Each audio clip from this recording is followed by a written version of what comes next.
Hello, hello, hello. I don't know if I'm muted.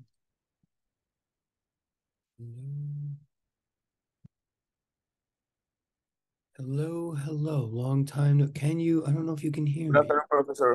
Hello. Thank you for saying hello. Layatule. Thank you for saying hello. And does this mean and hello? Wait. Okay. Hello. But does this mean you can hear me? Can you hear me? Yes, Professor.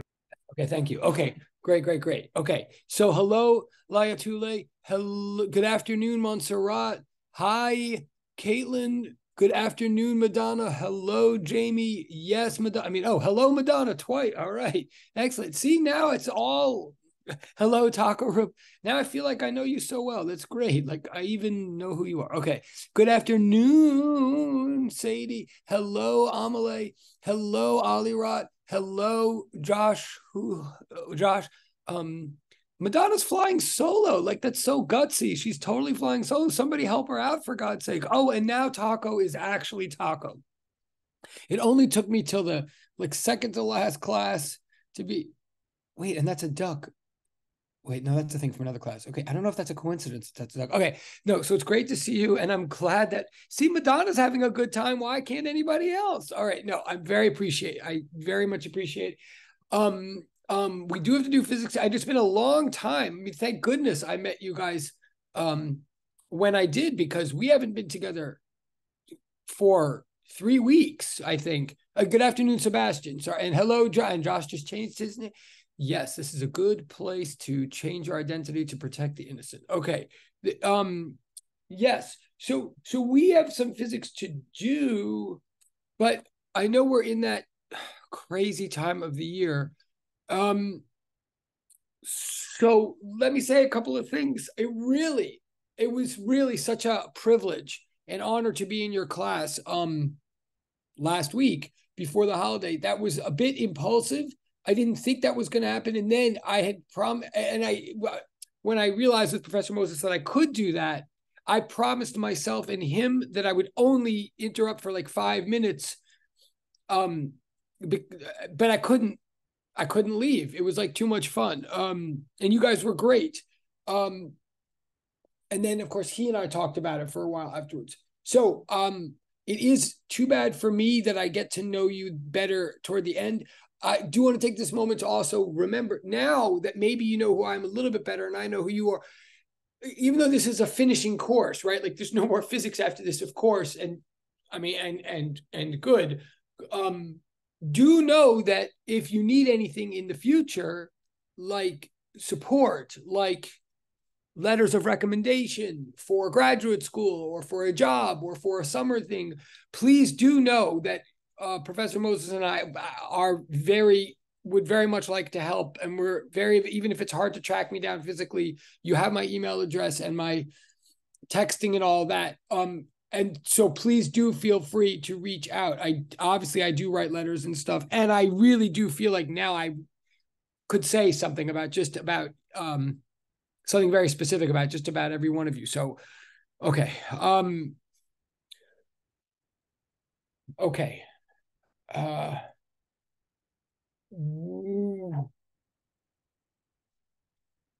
okay. I want to get to the material. We are wrapping down the semester. There are still many of you that I still owe things to. I'm very aware of that, and don't feel good about that. It's just the reality. You will get them back before it's useless. You'll get them back before it's useless. We but we do have this class today, and then we have class next week. And next week, Professor Moses during lab and I during lecture will tell you how the whole semester closes down during final period, and all of that. He may already be telling you. Maybe more people are coming. So now I guess I want to get to the final material, the final ideas of putting all this material together. There's certainly no new homework or anything like that for the end of it. You're done with anything new that you have to do. If you have old things that you want to catch up on, you can, and certainly I do. Did I say hello, Sebastian? Yeah, good afternoon, Sebastian. One thing The Doppler effect, I know you've now done it twice in a board meeting. That doesn't always happen, but that happened. I know you probably have it coming out of your ears. There's a reason the Doppler effect comes up so much in this class. And it even does come up a little bit more at the end. It does have a lot of implications for this class. I know you're sick of it, but there's just one thing that Professor Moses and I were talking about after your board meeting last week that I want to straighten out before the final. So here it is.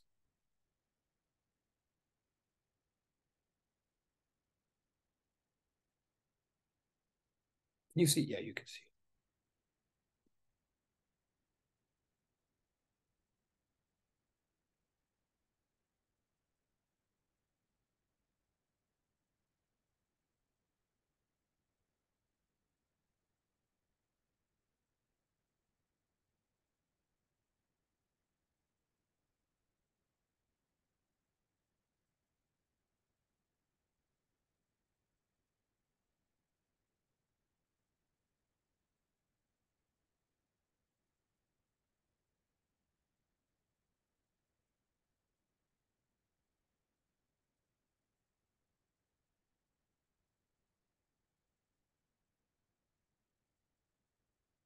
Okay. So what I'm saying right here, I'm not gonna believe me. I promise we're not gonna spend this 2 periods doing more Doppler effect problems. Like we're not, but I really, when I keep saying I enjoyed your class last week, I mean it. I enjoyed you as people, but I also, believe me, I was looking pretty closely at the boards, at all your very thorough solutions. Some boards I could see more easily than others, and I was listening to you very closely. Um, um, and there was one little area and I was very impressed. Like I really do think you all get it, and you have a right to be sick of it at this point. Like I think you get how to do the Doppler effect for the most part. But there's this like one little area that seemed to have gotten confusing kind of while I was in the room. And Professor Moses absolutely explained to me that what had happened in the discussion before I was in the room. So I know from his perspective, but here's the thing.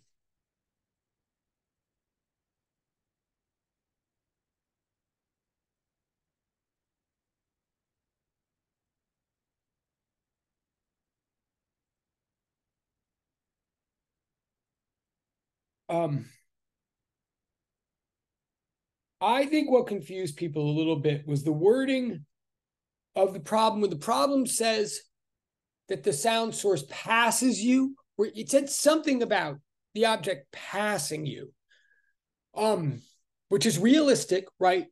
But and what the purpose of the object passing you that I think everybody understood is that when an object passes you, an object that's making sound, if the source passes the receiver,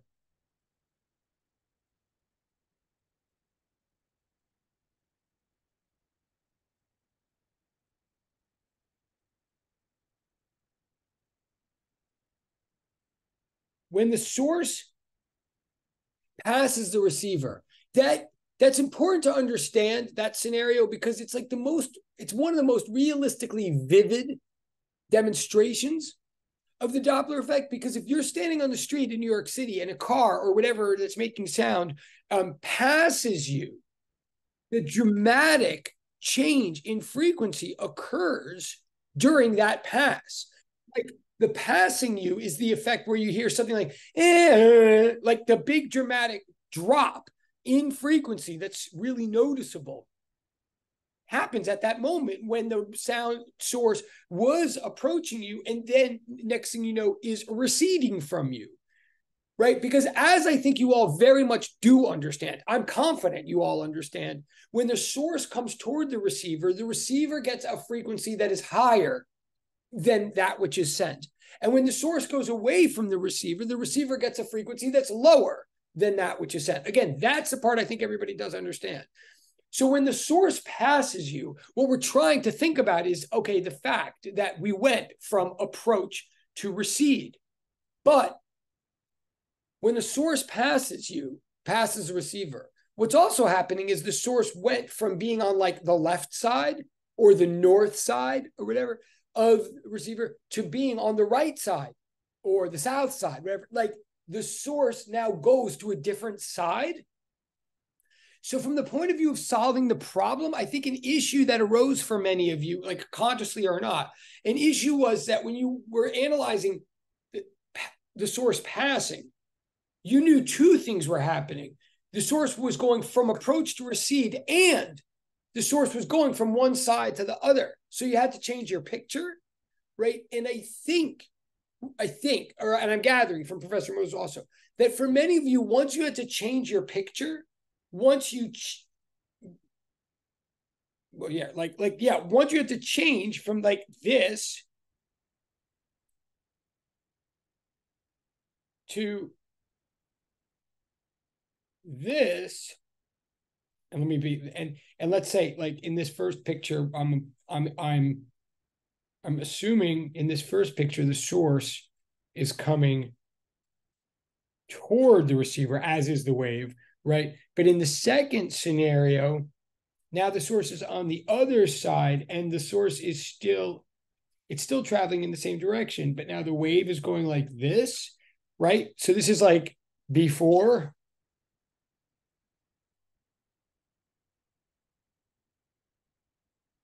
And this is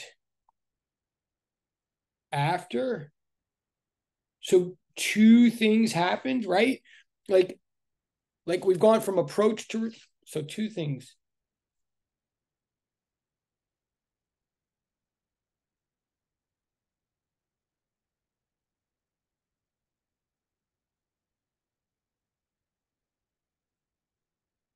One, we've gone from approach to recede.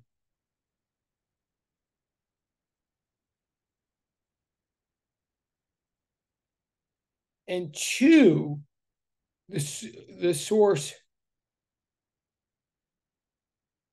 we've gone from source on right to source on left.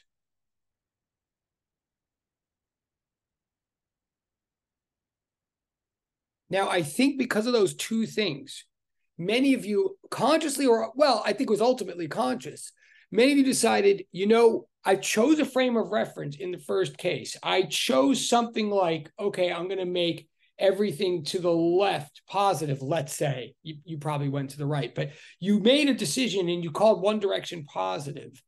And then when you went to the next case, I think many of you decided that switching your frame of reference now would either be too confusing for you, like too annoying, or possibly maybe even incorrect because you were like in the middle of a physics problem and you weren't sure if it was okay to switch your perspective in the middle of a physics problem. And I gather that you spoke about this with Professor Moses before I came in.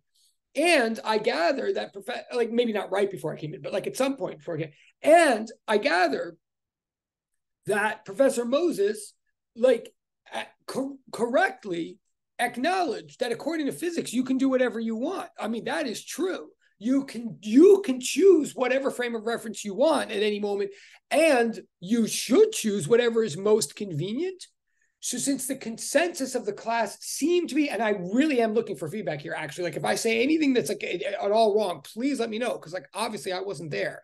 But my impression is that since most of the people in the class, since we were all saying relativity, you can choose whatever frame of reference you want, since most of the class liked the idea of not switching their frame of reference in the middle of the problem, and most of the class liked that idea. And Professor Moses, like blessed, and Professor Moses liked the idea of not going against the grain of the class.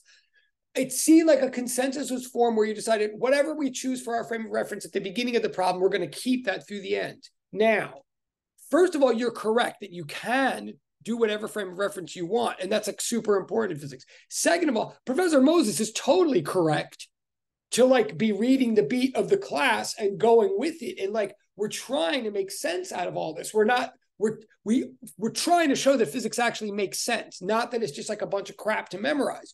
So this is one of the reasons I like this whole class and like Professor Moses so much is I think this is like on a meta level, the right way to think about things. However, I think in this particular case, it kind of jammed it jammed you up a little bit, like unknowingly, or it jammed you all up a little bit because the truth of the matter is you can choose whatever frame of reference you want in physics so much, and you should choose whatever's most convenient. And after experience, it turns out we find that some things that look more convenient at first are actually a lot more inconvenient in the long run. And the truth is, even though it feels a little bit more inconvenient to switch your frame of reference midstream in the problem, the reality is, according to my experience, strategy-wise, if we always make a point of not calling right or left positive or negative, but calling the direction of the wave positive, if whatever the wave is doing from the source to the receiver, no matter what the arrangement on the piece of paper is, if whatever the wave is doing, we call positive, even if that means changing from part A of a problem to part B. If you make the source is on the left, the wave is going from the left to the right, I'm calling left to right direction positive. Whereas over here, the source is on the right, the wave is going from right to left, I'm calling right to left positive. I'm recommending, since honestly, because honestly, the Doppler effect will come up one more time in your life in this class. I'm recommending as a strategy that you be willing to switch midstream, because you are allowed. You're allowed to choose whatever you want as long as you're, following that choice. If you switch and you always make whatever direction the wave is going in positive, if you do that, then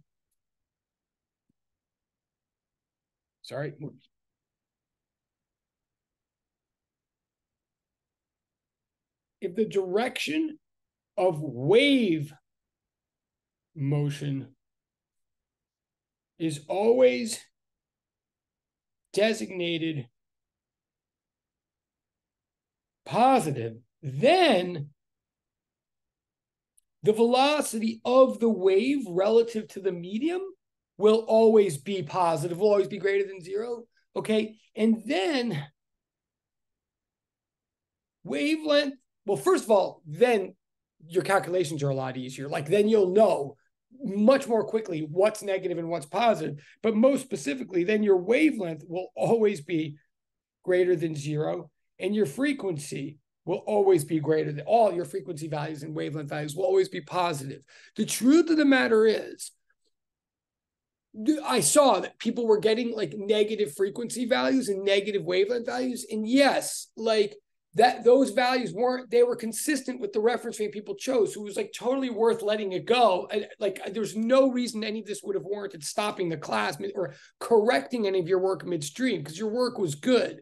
But since we're going to have to see this again one time in our life, the truth of the matter is, if I ever get a negative frequency in a physics scenario, it does mean something's wrong, because it doesn't actually make sense for something to be cycling negative times per second. You can't. Like frequency is supposed to be number of cycles per second. You can't have a negative number of cycles per second. And similarly with wavelength. Wavelength really, really is supposed to be a length. It's like how far apart the two crests of any wave are. They can't be negative apart. Sure, velocities can be negative, because velocity means which way you're going. But a wavelength isn't going anywhere. A length is a length. Like, so all of which is to say, like, this is the subtlety of physics. Like, negative signs do mean things in physics, as you know. And they do indicate direction. They indicate direction when they are part of a vector quantity. A vector quantity is one that is meant to indicate magnitude and direction. But if you have a scalar quantity, a non-vector quantity, then like a negative sign means something is wrong. Okay, anyway, I think everything you were doing there all made sense in context, but this is my one note for future, is just make the direction of the wave positive. And more to the point, if you're ever doing a Doppler effect problem in the future or something, and you do get a negative frequency or a negative wavelength, it does mean you should look back at, like, maybe it does mean something somewhere is not perfect. Okay, I'm just because Madonna, does that make sense, Madonna? Okay. Okay. Anybody? Any? Was there any?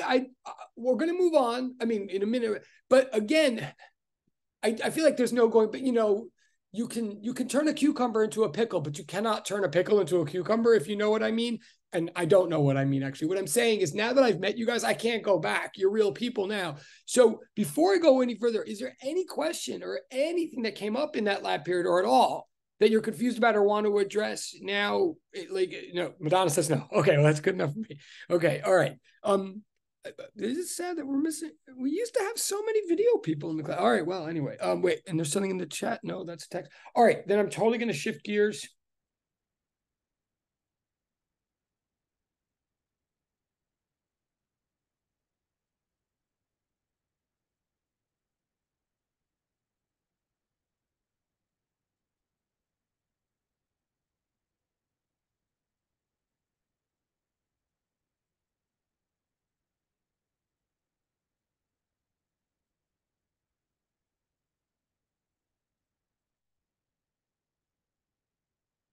Oh, wait, something in chat.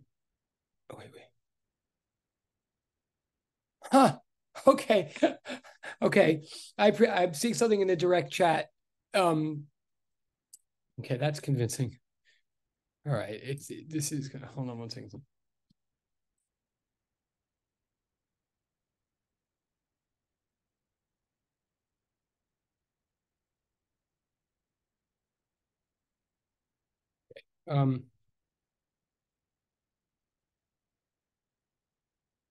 Okay. Let me see. Okay.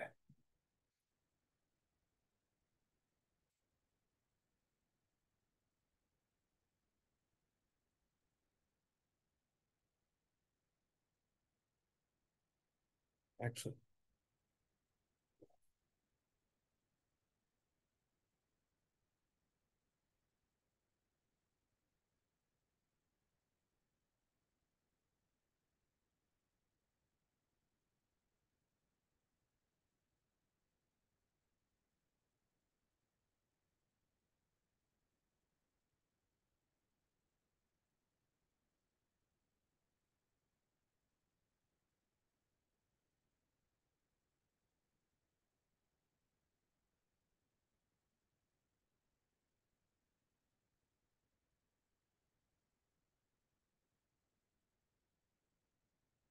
Someone's used it. Wait, fair enough. There's also another. Oh, someone just entered, but also there's another comment in the direct chat, which is a very fair comment, actually. And this, I think, I'm not going to say the person's name, but I'm going to say someone is, and you can all weigh in on this if you wish.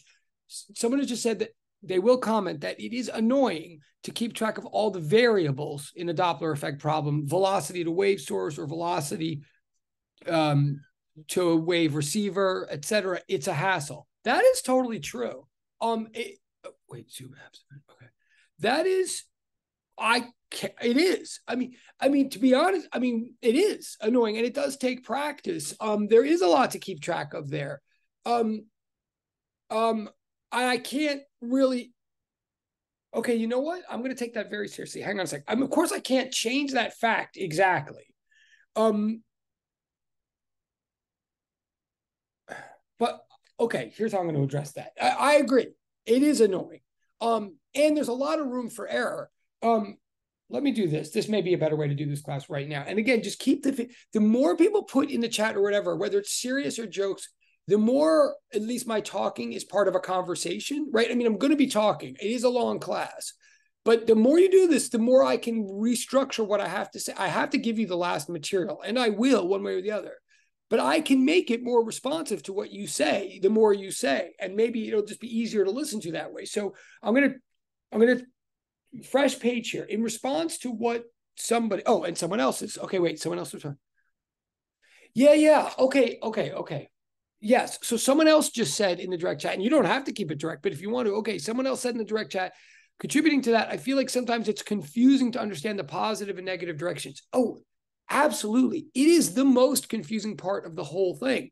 It is, which is sort of why, and that's why I'm not, That's why I'm addressing it right now, or that's what I caught that was the one area of difficulty last class. And it always is. Every semester. It's the part that gets people into trouble.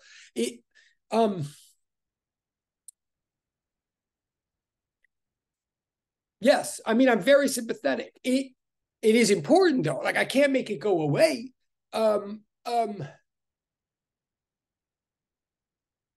and I guess I'm about to write this down. But what? All right, let me write this down. Yes, and keep it. Here's what I'm going to do to try to address this.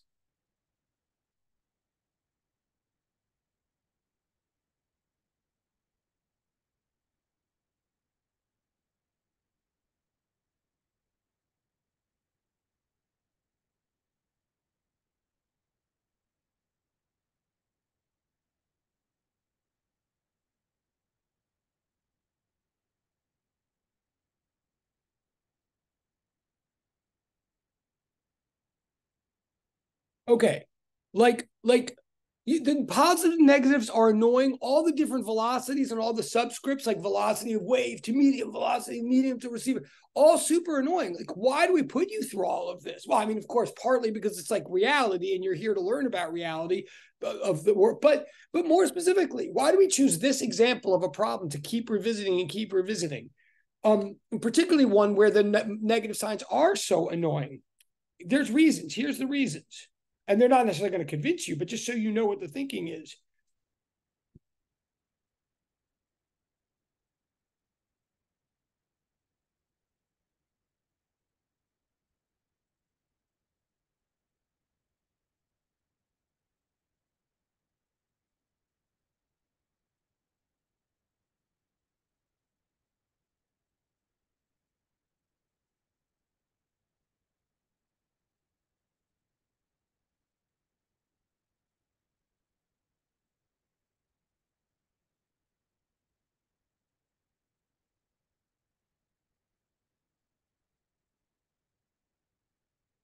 Okay, number one, the thing about the positives and negatives and all the subscripts, the very thing that makes there so much to be keeping track of, the very reason that there's so much to be keeping track of is the same reason. It's the reason that there's so much to keep track of is, in fact, the concept that we use to untangle the mess.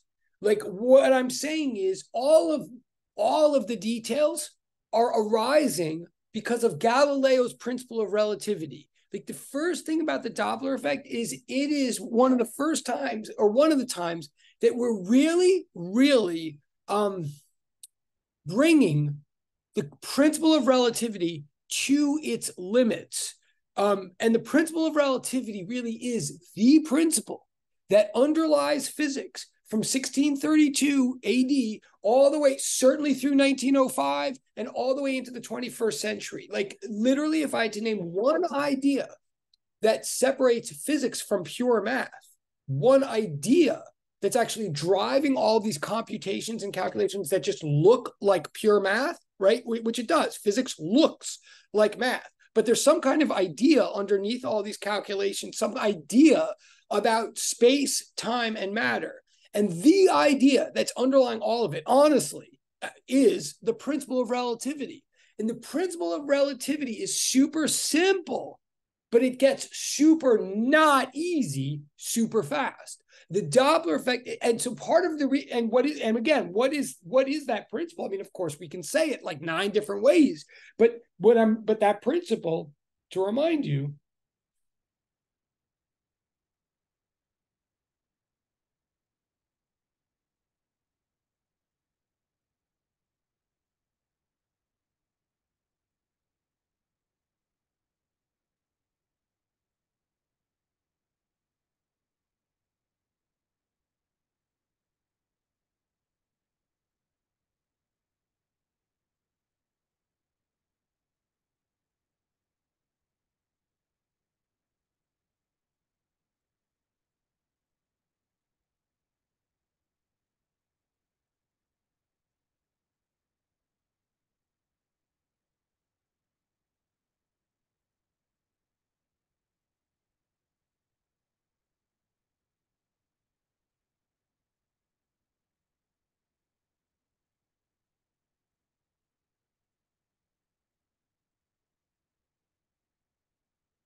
Okay. The idea now, and again, here I know I'm being repetitive. I know you may, if you pay attention at all, you're probably thinking I've said this 400 times. I have, and I can't say it enough. And what the it is that I'm saying 400 times is velocities are comparisons. When they are not properties of one object, a velocity is not a property of one object. It is a comparison between two objects. That idea is so simple and obvious in certain scenarios and so counterintuitive and unacceptable in other scenarios. I submit to you that for every person in the world, no matter how smart or no matter how experienced in physics they are, for every person in the world, living or dead, we can come up with a scenario that is just intricate enough that that person will say, in my heart, I really don't believe relativity applies to that scenario. And yet it does. And that includes Einstein, what I just said. Like, there's a point at which, for everybody, we look at a situation where, like, wait, does relativity really, like, is it true? In other words, I'm saying, and Doppler effect is meant to force us to see, in a way, in part, that. What I'm saying is, and I will move on in a second, and I'm not trying to, by the way, I mean, I know some of you are thinking like, great, I said the thing was confusing and now he's just making it more confusing or more boring or whatever. I'm not trying to like browbeat you. I'm trying to acknowledge you are absolutely right. There is something there. There's a lot to keep track of in that Doppler effect, because in that Doppler effect, there's a lot of comparisons to keep track of. There's comparing the wave to the medium. There's comparing the wave to the receiver. There's comparing the wave to the source. There's comparing the source to the receiver. There's comparing the receiver to the medium. There's all these comparisons, and you do have to keep track of them, because one thing relativity is saying is all we care about is comparisons. There's no concept of speed of a thing. There is only a concept of speed of a thing compared to another thing, right? And what we're really saying with relativity is, if you want to know the speed of a car, if you compare it to the Earth, you'll get one number. If you compare it to the sun, you'll get a different number, and they're both equally valid, right? This is both very liberating, but also very confusing. That we're saying every single time you want to get a number in physics or you want to do something, you got to know what you're comparing it to. And furthermore, then, with the pluses and the minuses, right, what we're absolutely saying is, there's no objective forward in space, or there's no objective x-axis in space. There isn't a true positive or negative in space. And if I just say that, if I just walk into a room, and I mean, I have, but if I just walk into a room and say, like, by the way, the x-axis is like up to you. Like, there's no like actual x-axis in space. It's not like an objective thing. It's like x compared to something. Most people be like, yeah, duh. Like, obviously that's good. Or they'd just be like, yeah, okay, cool. I mean, I never thought there was one, Yabberbound. But then if I say, but that means that every time you're solving a problem, in order to get the numbers right, you have to actually consciously decide what your x-axis is. And if I say it turns out that the laws will work no matter what you say your x-axis is, no matter what direction you say is positive, the laws will work, but they'll work a lot more to your advantage based on one choice over another, then suddenly we have a job to do. This is really the nature of physics, is making again, I'm literally saying what you found hard about the problem is what's hard about physics. It's not what's hard about math. Math isn't what's hard about physics. The math does its thing once you set it up. Setting up the math is actually the tricky part. And part of the reason I'm yelling, okay, I'm like excited, whatever, but part of the reason I'm yelling is like what really gets people in physics is it's not the stuff that's hard in physics. It's that the stuff that's hard in physics is never what anybody expected.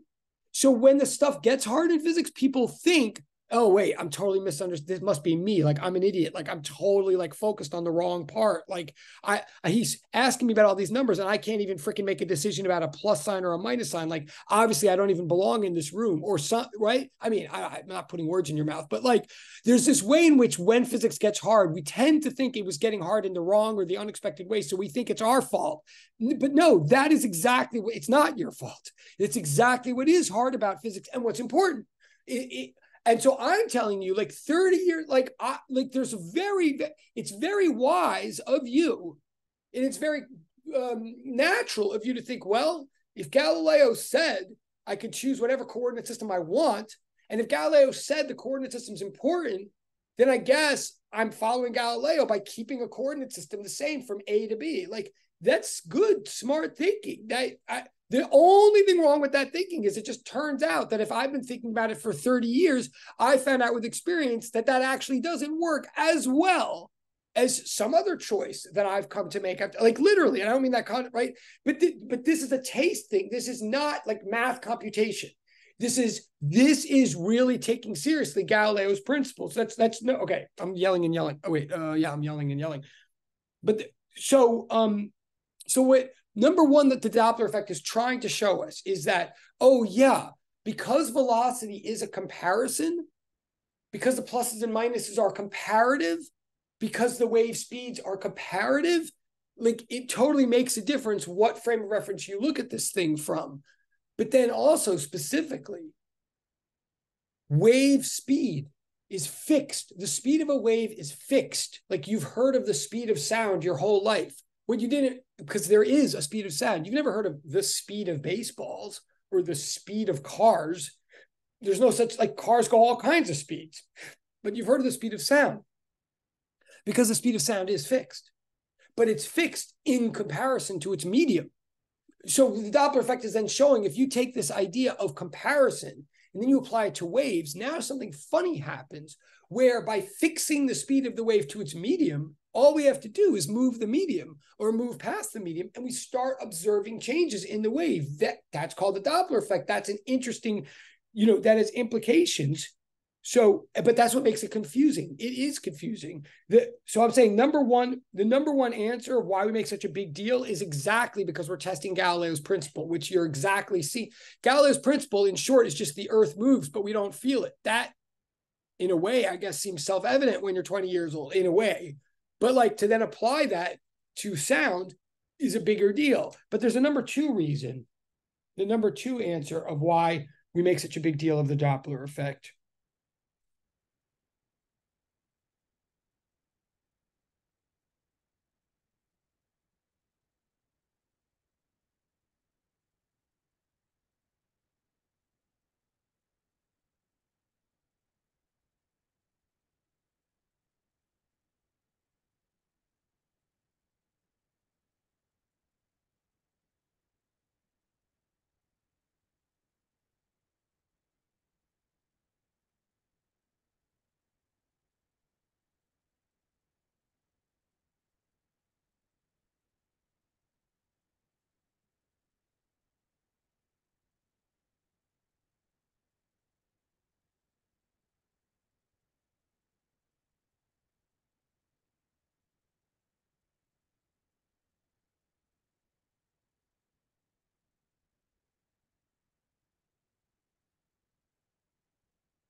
Okay.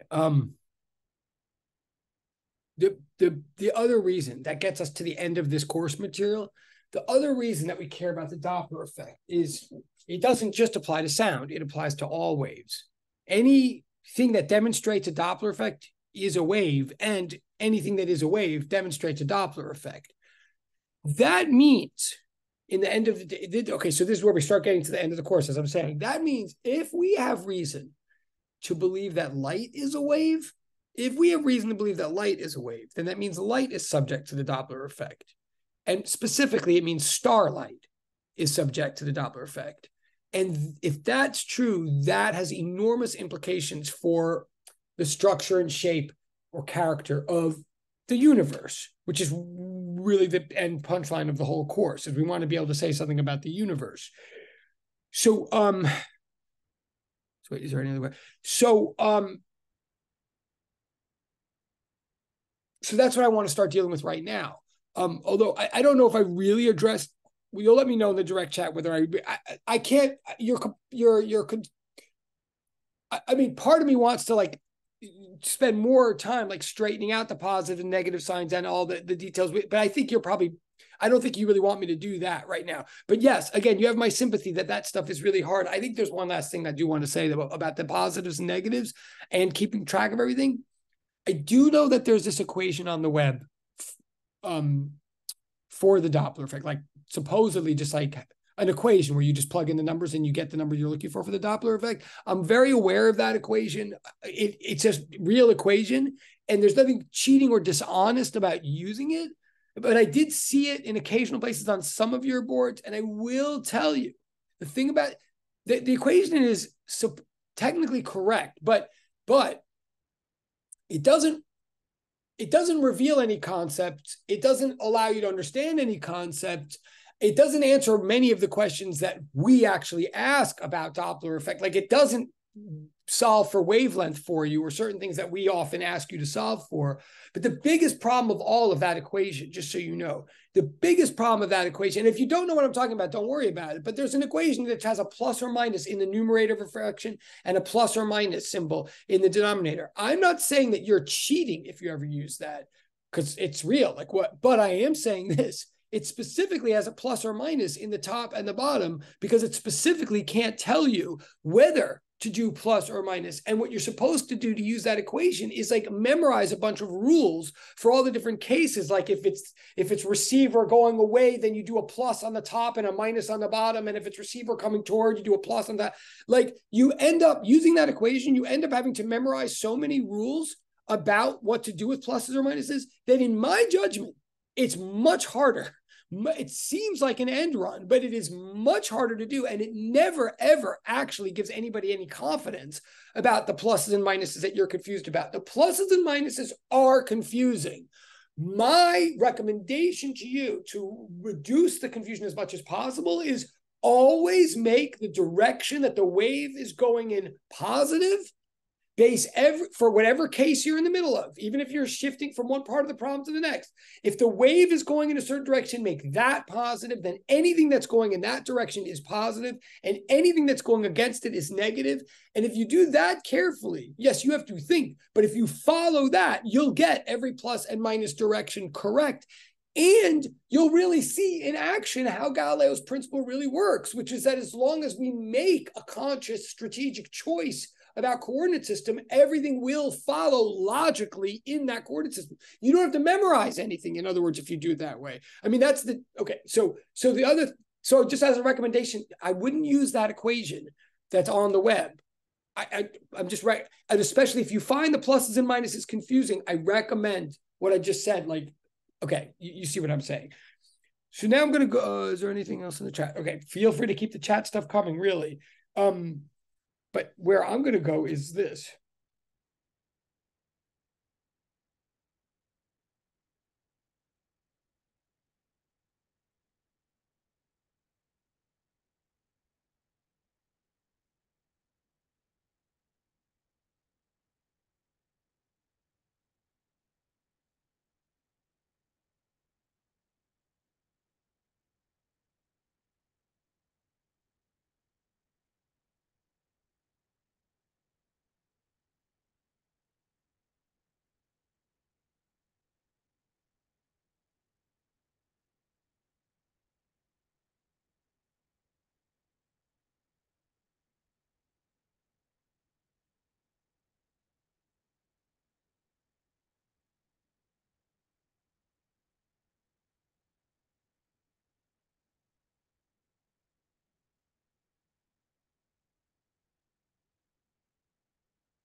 Okay, this is illegible as usual. I'm going to write this again. This is just young. I think I'm saying 18, maybe 1804, but here's what I'm saying here. And again, stop me wherever you want.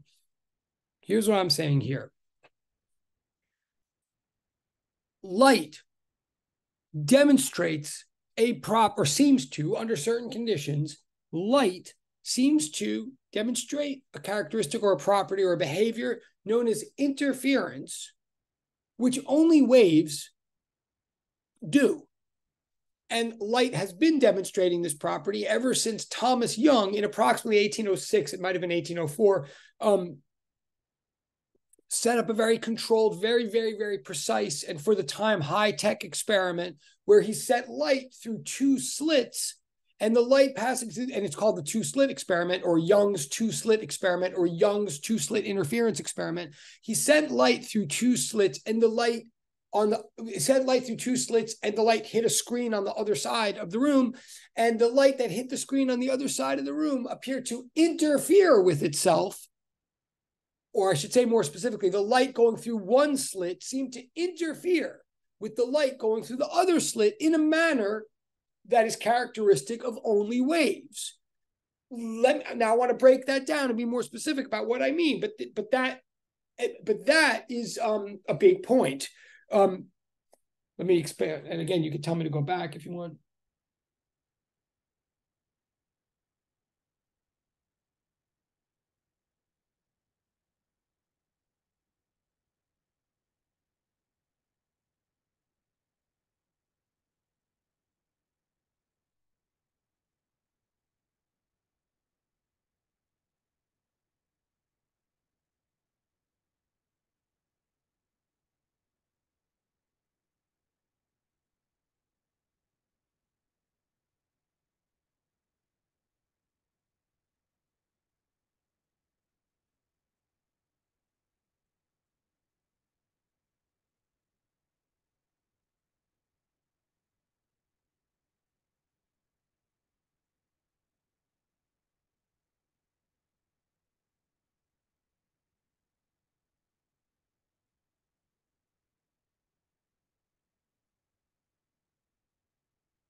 Okay. Here's something you sort of probably know from sixth grade or seventh grade or something, but let's analyze it for a second. Let's dwell on it. If two wave crests, two wave pulses come toward each other, the question is, what happens? Now, first, I mean, and I know you know, but I guess the real question is like, why is this significant? First of all, let me start with like, why am I even saying two pulses are coming toward each other? Well, because that's the only way two pulses could ever interact with each other in the first place. Like, remember, if one pulse is behind another pulse going in the same direction, remember, one will never catch up to the other, right? If two pulses are going in the same direction, so picture, like I think lab 3 or lab 1 of your labs, like if two of you, and by the way, thank you for showing video, Josh, I totally see it and I totally appreciate it. Okay, so say like, and I'm not trying to keep, but whatever, say Josh and Madonna, for example, not because they're the ones showing video or anything, but let's say, for example, like they're standing at opposite ends of the room holding on to one of those long metal slinkies, right? And like one of them is holding still, and the other, like Josh, whatever, he's like shaking it and sending pulses back and forth, crests and troughs, back and forth along the long slinky. Okay, so for starters, so there'll be a bunch of crests and a bunch of troughs, like moving along, right? For starters, remember, one crest that's going in the same direction as another crest is never going to risk catching up, overtaking, passing, not like that. One crest will never catch up to another crest if they're traveling the same direction, because necessarily all wave pulses travel at the same speed in a given medium, right? So all the crests are going the same speed as each other. But if Josh is sending a bunch of crests this way, like one after another at sort of a regular frequency, eventually one of them is going to like hit the other side. and it's going to bounce off like the other hand, like Madonna's hand.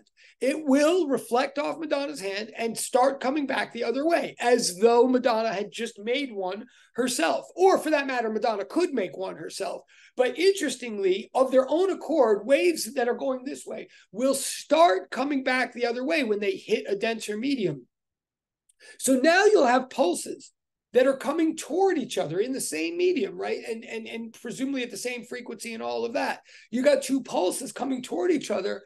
So what happens? Well, I think you know from 6th grade or 7th grade, I think you know that the amplitudes add, right? By which I mean, if a crest hits a trough, I think you've heard of this before. We call it destructive interference. If a crest hits a trough, it's called destructive interference. And like if a crest of height 5 hits a trough of height -5, they'll hit each other temporarily and cause a crest of 0. They'll cancel each other out and momentarily destroy the wave. We call that destructive interference, right? Or if a crest of 5 hits another crest of height 5, temporarily they'll constructively interfere. They'll reinforce each other, and you'll get a crest of 10. Like first of all, raise your electronic hand. And I'm not going to keep. I know there's people paying attention, even if they're not showing video. I know at least one person totally has a very good reason for not showing video. So just raise your electronic hand if the thing I just said, if you know what I'm talking about and that's familiar.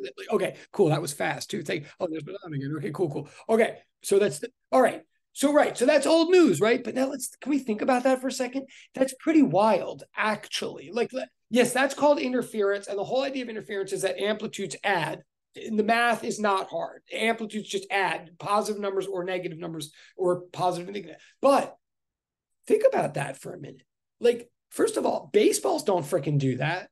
Like, if a baseball is coming towards another baseball, the two baseballs don't temporarily like glom into each other and become a big baseball.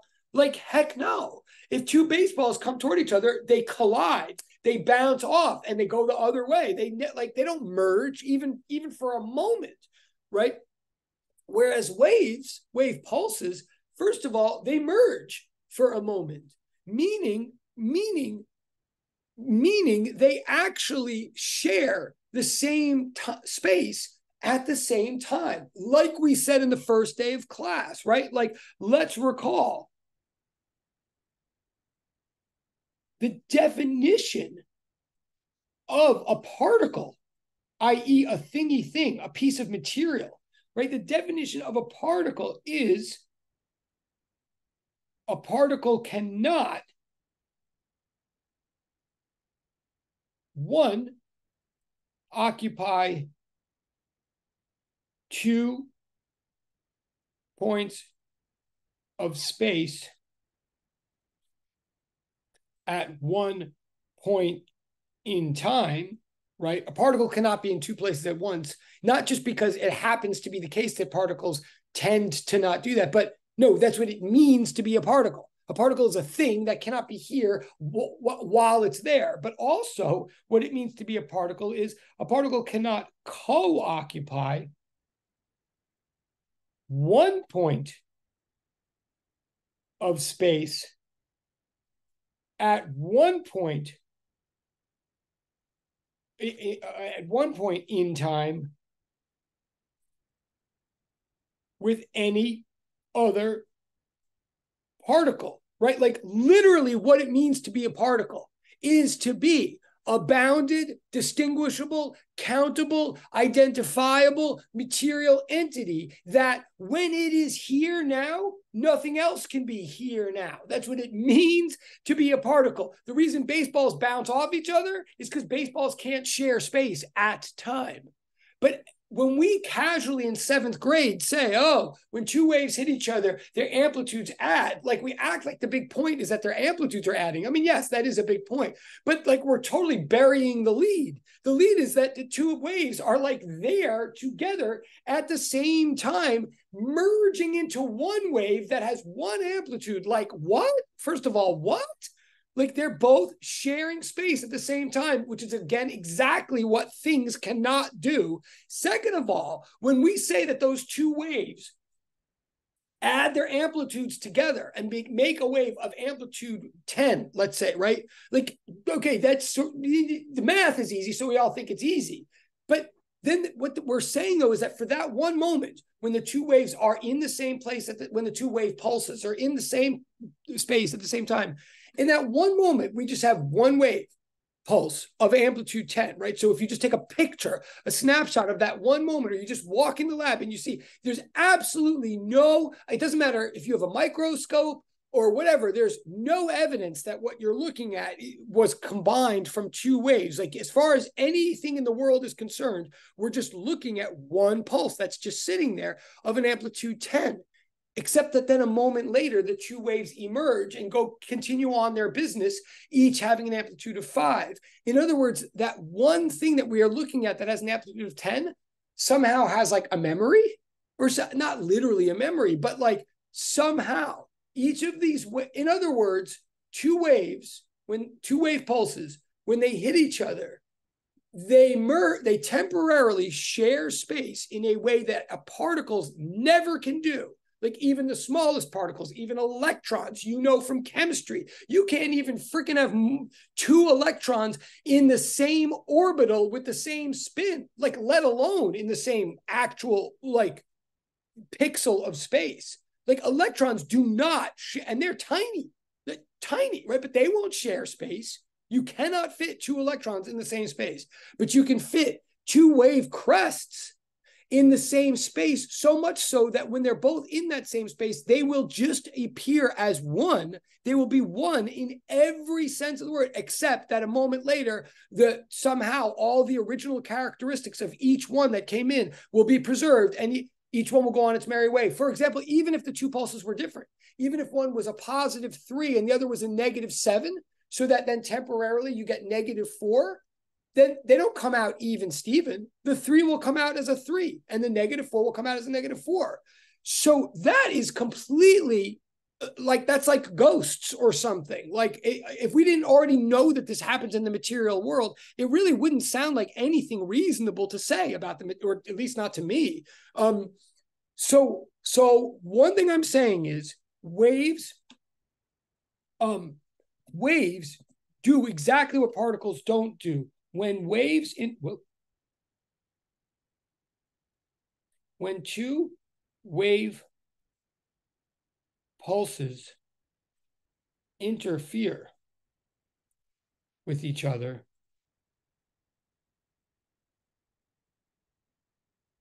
and temporarily,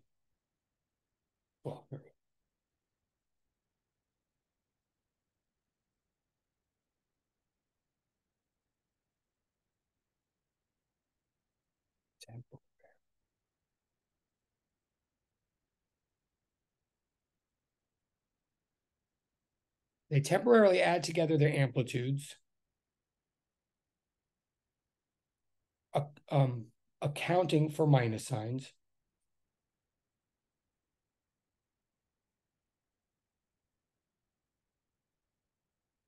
So when two wave pulses interfere with each other, i.e. when they cross, right, they temporarily add together their amplitudes, as you know from 7th grade or whatever, but also they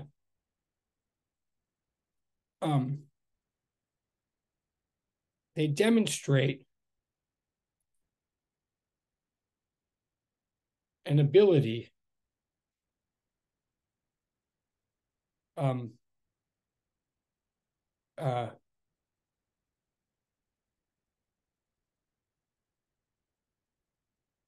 which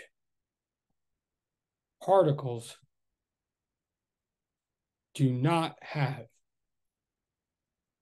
That's not really good English, but you get my point. Like, the moment two waves cross each other and become a bigger wave, and then the next moment continue to be the waves that they were, that's like exactly the moment we know we're not dealing with particles. We're not dealing with like material. Only information could pass through other information and temporarily become different information, and then continue to be the old information after that. Okay, so now this is a temporary. Oh, sorry. Oh, you got your hands up. Or do you have your hands up from before when I asked, or do you guys have questions? I'm sorry, Taco and Sebastian. But thank you for raising your hand when I asked. And Sebastian, is your hand up from before, or are you? Okay, and you've walked out of the room. Okay. I'm gonna. Okay. Okay, thank you. Okay. But now, okay, this is like a momentary effect. By the way, well, no, there's no by the way. This is a temporary effect, right? But can we like the question is, can we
Okay, so the question is, so what I just wrote, I mean, my handwriting, can we somehow hold on to this interference effect? Like this temporary thing where two wave pulses occupy the same space at the same time. Can we like get it to keep happening? Well, what it says here, can we set up a continuing trend of interference so that we can study interference over time, right? That's the question, like, because I'm talking about like a flash effect. That sounds very exciting and I'm making a big deal of it. But if it just happens for a moment, that's not a lot of good to us as scientists or physicists or whatever. So the question is, can we sort of set up a situation where the interference keeps happening steadily so that it can sit there in time and present itself to us? And the answer is yes, we most certainly can. So that was a question. Hello, what just happened with my board? Hello, okay, hello. Okay, that was a question. Can we somehow hold on to blah, blah, blah, blah? And the answer is yes, we can. When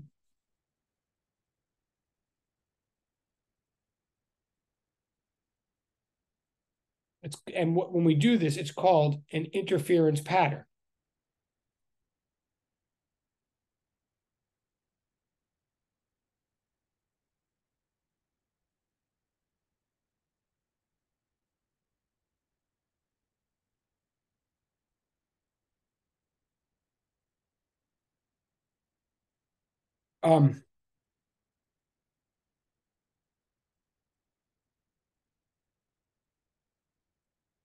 So this example is a one-dimensional example. Like in the lab, two lab partners stretching out along Slinky, and one partner holds still.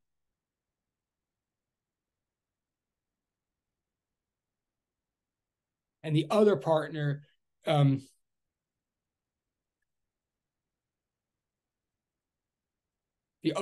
will oscillate, will shake the medium up and down at a constant frequency. Just what I was saying before, and what you sort of did, I think, weeks ago. Okay. If you've got two partners holding onto a long slinky, and one partner's just holding still, and the other partner's shaking up and down at a constant frequency. What I was saying a minute ago is that you're going to send the one partner that's shaking is going to continuously send crests of a constant if they send crests of a constant frequency,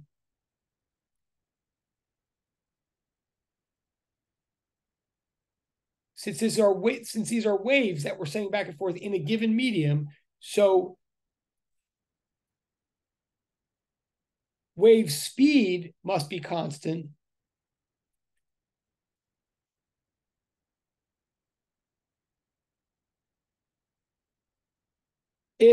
Since the wave speed is constant, if wave frequency is constant,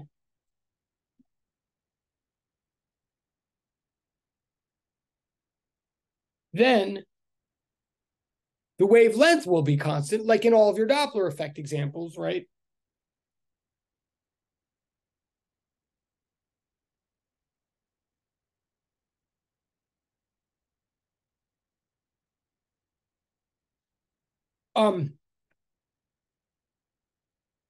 And eventually,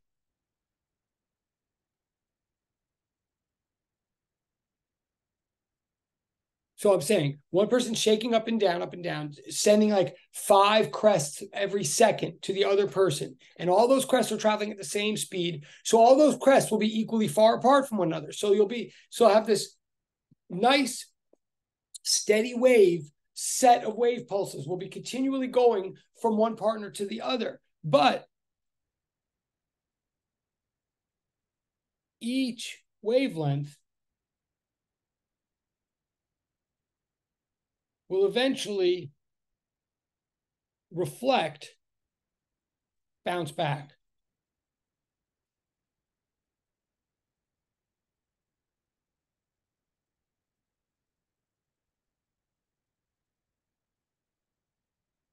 Off the boundary, the other lab partner.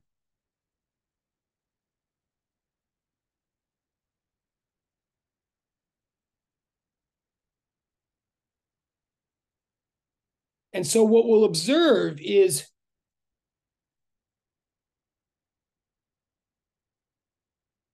a constant pattern of wave pulses interfering with each other. Like I'm saying that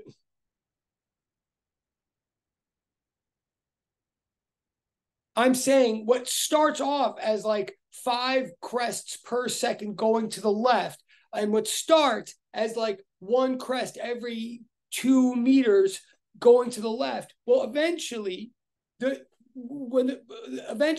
first wave will hit the other side and start coming back, and then the second wave will hit the other side and start coming back, and the third wave will hit the other side and start coming back. But they're all going to continue always going at a constant speed and a constant frequency and a constant wavelength.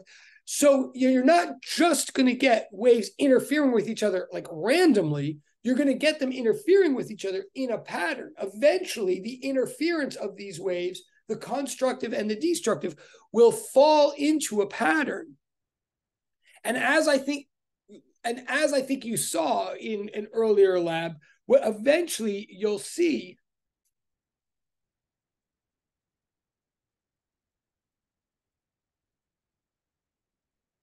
well, actually, I'm going to pause right here. What do you see? If someone's, wait, is there a way I can ask this question?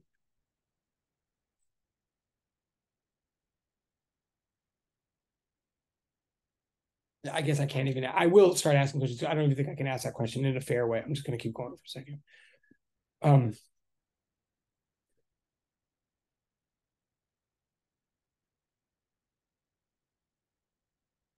just going to time for a second. Okay.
Okay, here's what I'm trying to say. I know this took me a little while to draw it here, but here's what I'm trying to say. And bear with, and I am going to ask you all a question in a second about this. It's like just an early warning. This is a little bit of a complicated thing, but but it makes sense once you think about it. So here's what I'm saying. I'm just taking four snapshots in time of what's happening when two waves are coming toward each other along a medium, like one that was sent by one lab partner to the other lab partner, and one that bounced off the second lab partner and came back to the first one. So we're looking at two waves that are coming together, right? That are necessarily the same wavelength, the same frequency, and the same speed, because they're all in the same medium and they're all being produced by one source, the one lab partner who's like shaking up and down, right? So the red one is coming from one direction, the black one is coming from the other direction, right? Sorry, no problem. Thank you. Got it. Thank you. Totally understand. Oh, and there's more. Okay. So these are two waves coming from two different directions, but they're identical in all properties. And we're like standing with a camera or something, a lens, staring at one segment of the long string in the lab, and we're taking photographs like every quarter of a cycle. So think this through. But what I'm saying is, in the first instant, let's say the red and the black wave happen to be right on top of each other, but the red is going one way and the black is going the other, right? At that instant, I want you to put in the direct chat. Tell me at that instant, is that constructive interference or destructive interference? Just put in the direct chat. Is that in the first instant, are we going to get constructive or destructive interference? And I'll just, as soon as I get like 2 or 3 answers, I'll go, great, thank you, awesome, thank you. That's 2. Okay, yeah, 2, good enough for me. Yeah, 2 people said it's constructive, which means, and I agree, right? It's not meant to be a trick question. I'm trying to show you something, which means, though, if you agree with those 2 people that it's constructive, that means what you'll see, if you're standing there in the lab, right, you'll see a really big crest and a really big trough. Well, I drew that kind of badly, but right, they're both reinforcing each other. So what you'll see is you'll see a big crest and a big trough. You won't in that moment, right? Because of everything we just explained a second ago. Then then you take another snapshot, quarter cycle later. Let me get more in the chat. Other people, please. In this next, at t equals capital T over 4 is, but I should explain. So what's happening at t equals T over 4, remember, the red one is moved forward. It's like moved, right? So it's literally moving to the right. So more of the back of the wave is exposed in your frame now, and the front of the wave is like shoved out of your frame. So you just see that hump. You see what I'm doing? Like in the second frame, I'm not drawing it arbitrarily. That red hump that I drew is what crept into the frame from the left, right? But similarly, the black thing is moving to the left. So what crept into its frame fully is the big black hump, if that makes sense. Like it's shoved, the big black trough, it's shoved the crest out of the frame, and now the trough takes up the entire frame, right? So what are we seeing there? Is that destructive or constructive? In the second frame, somebody save me, please. What's happening in the second frame? Is it right? Thank you. Also, okay, that's one person, but that's good enough for me. So that means in the second frame, what you're going to see, I'm going somewhere with this, I think. You're just going to see that, right? The brown is what you see in the lab. And the same logic is going to continue all the way through. What you're going to see in the lab, what I'm trying to say is and you did this like weeks and weeks ago, but I'm trying to say that if you just send a wave through a medium at a regular frequency for long enough, as long as there's another boundary on that medium, eventually the wave is going to hit the boundary and start interfering with itself. And it's going to interfere with itself in a pattern, right? Harmonic oscillation is a pattern. A wave is a bunch of harmonic oscillators. So a wave is a pattern of patterns. This interference pattern is really a pattern of a pattern of patterns, like really, right? This is a bunch of waves falling into a pattern. And if you really think about the logic, they'll fall into a pattern, which is known as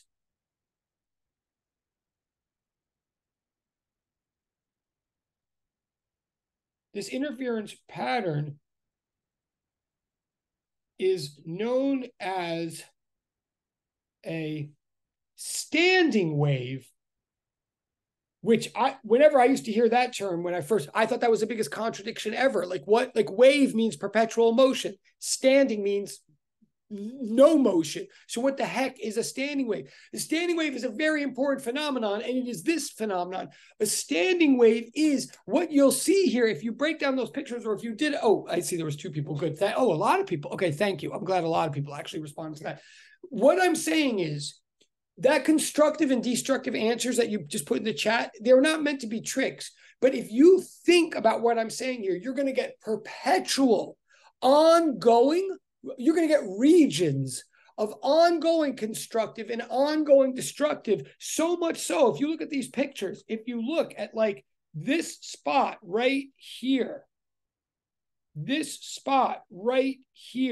no matter what stage we're looking at, that spot is always right on the equilibrium line. Everything moves around, right? If you really think about it, it doesn't matter if I divided these pictures into 1/8 or 1/16 or 30 seconds.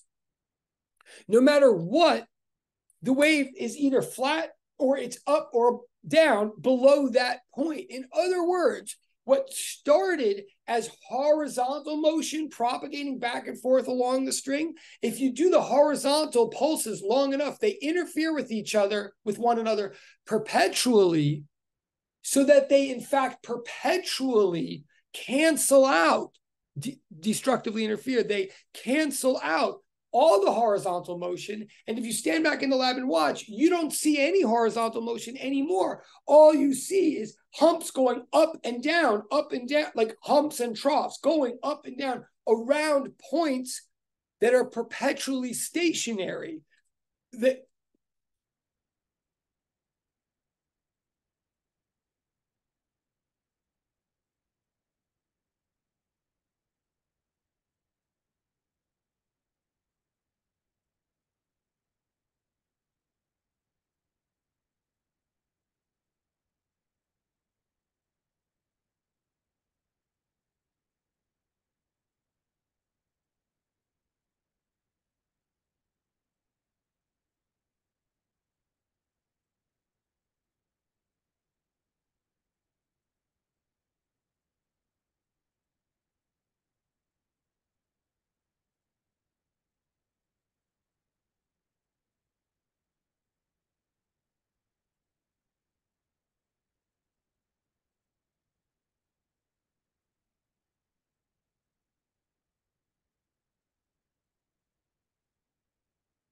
If you set up waves so that they begin to interfere with one another over time, they'll fall into a pattern of interference, which will eventually cancel out all of the transverse motion and leave us with a medium that has certain points along the way called nodes.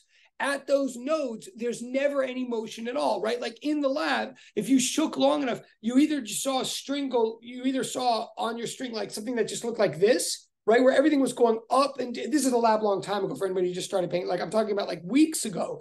If you were shaking the string, you just saw things going like this. So you saw points known as nodes where there was never any crest, never any trough. They were standing still the entire time. Now, you can't get this in one wave pulse. You have to send a bunch of pulses after one another so that they eventually fall into a pattern of interference and eventually create an alternating regions of great motion and no motion at all.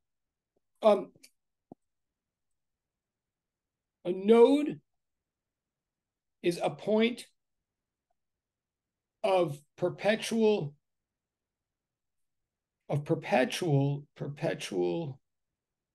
destructive interference. Like there's always waves passing through a node continually, but they're always no matter if a crest comes from one side then necessarily at that moment, a trough comes from the other side. And if a half-size crest comes from one side, then a half-size trough comes from the other side and vice versa. So there's these certain points where waves are continually passing through them, but always perfectly so that we see nothing there, no motion. That's kind of interesting. Again, that would not happen in a norm. That would not happen with baseballs, to put it mildly. So a node is a point of perpetual destructive interference, and an antinode, the points in between, is a point of perpetual constructive interference.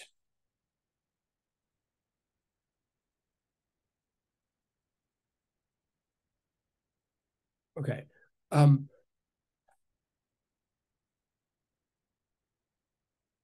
In a standing wave, therefore,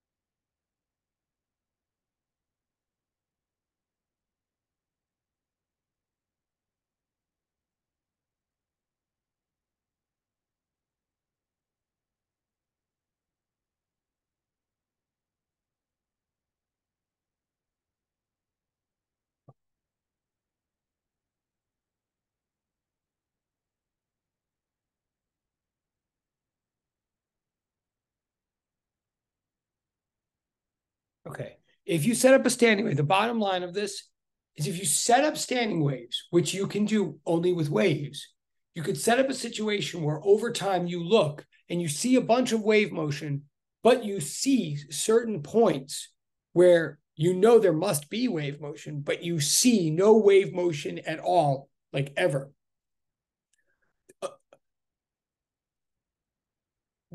Okay. This cannot be done with baseballs or electrons or any kind of particles. There's no situation you can set up where you throw a bunch of baseballs around and after a while the baseballs settle into a routine where in certain regions baseball plus baseball equals no baseball. That's just not, like, that makes no sense, right? But you can set it up with waves. You can set up a situation with waves where you're sending enough waves and enough waves are bouncing off a medium and interfering with themselves that over time you can steadily look, steadily observe as steadily waves plus waves yield no waves, right? And wherever you see wave plus wave equaling no wave over time, that's called a node, either a nodal point or a nodal line, or even technically a nodal plane, right?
Oh, wait. I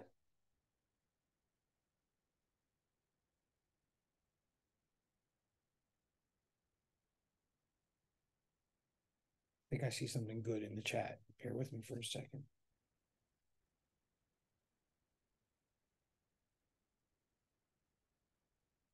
Okay, first thing I'm saying, and then I think I like what, oh, wait.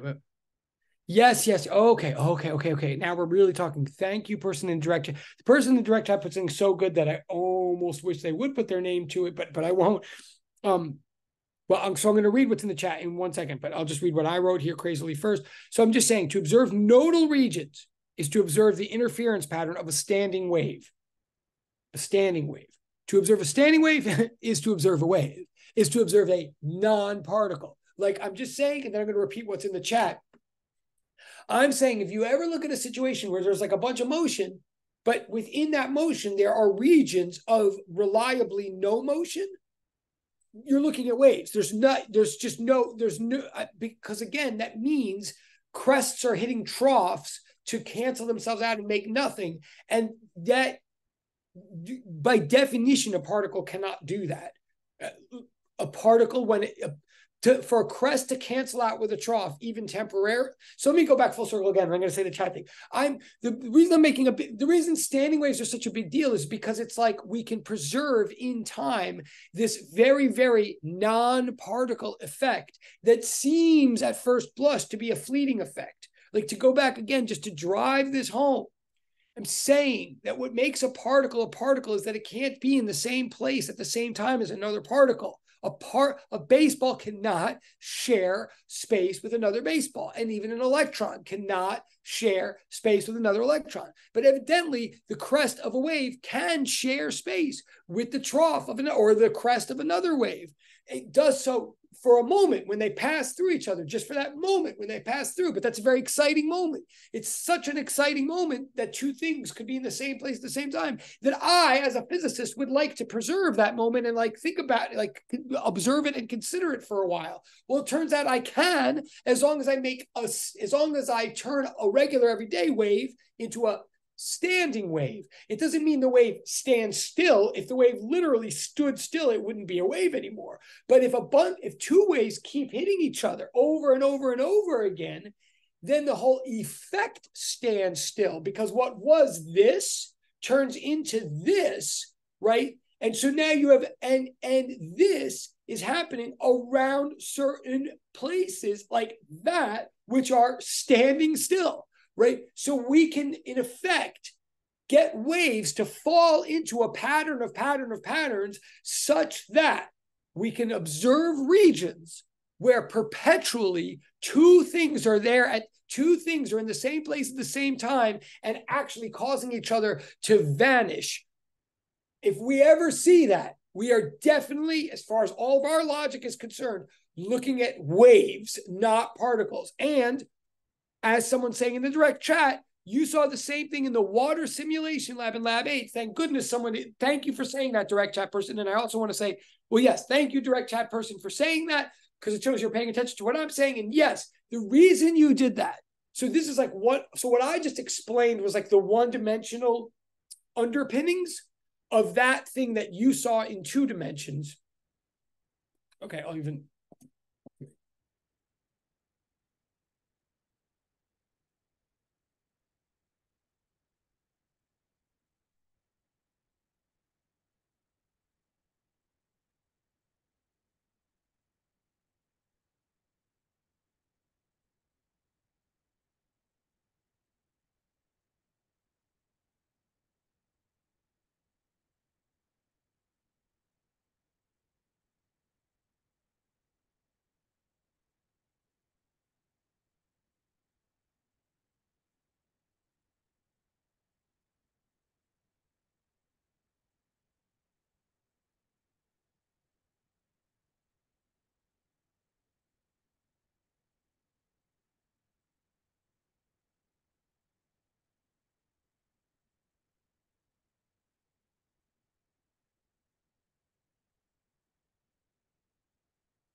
Okay, right. So when you saw that in lab 8,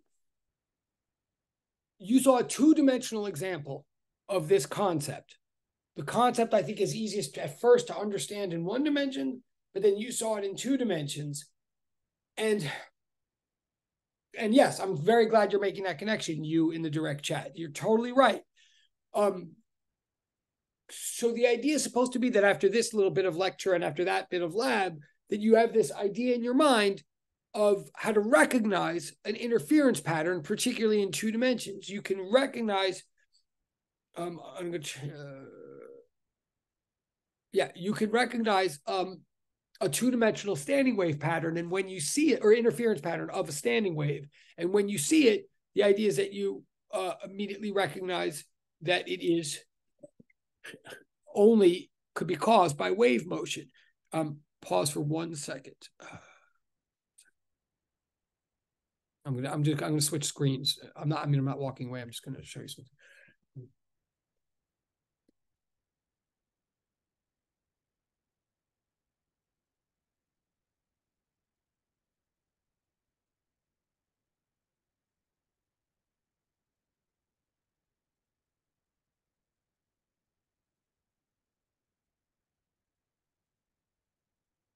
Okay. Yeah, I'm going to.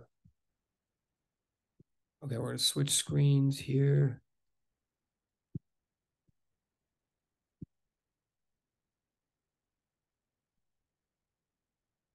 Okay.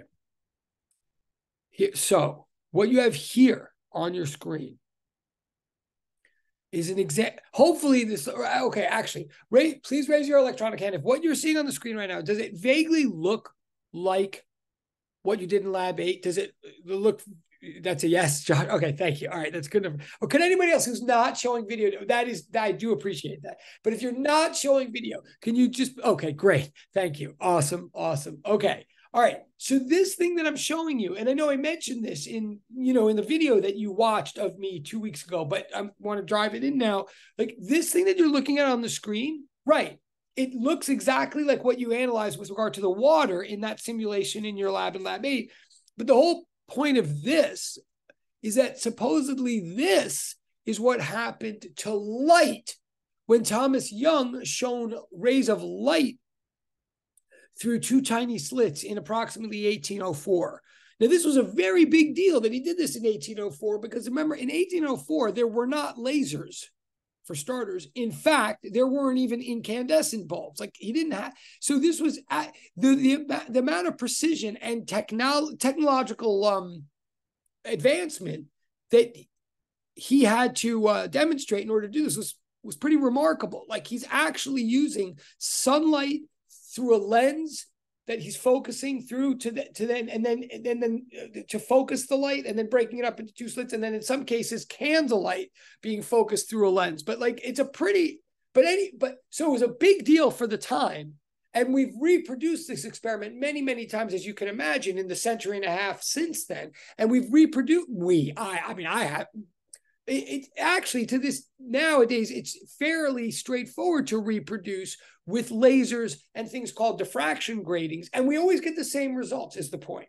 Like even as technology develops, we only get further verification and further precision on this idea that when you shine light through 2 slits, what you end up getting on the screen on the other side is alternating bands of dark and lightness, of darkness and light. And not just, you don't just get a region of light, you don't just get 2 regions of light, even though you sent the light through 2 slits, you get alternating, on, off.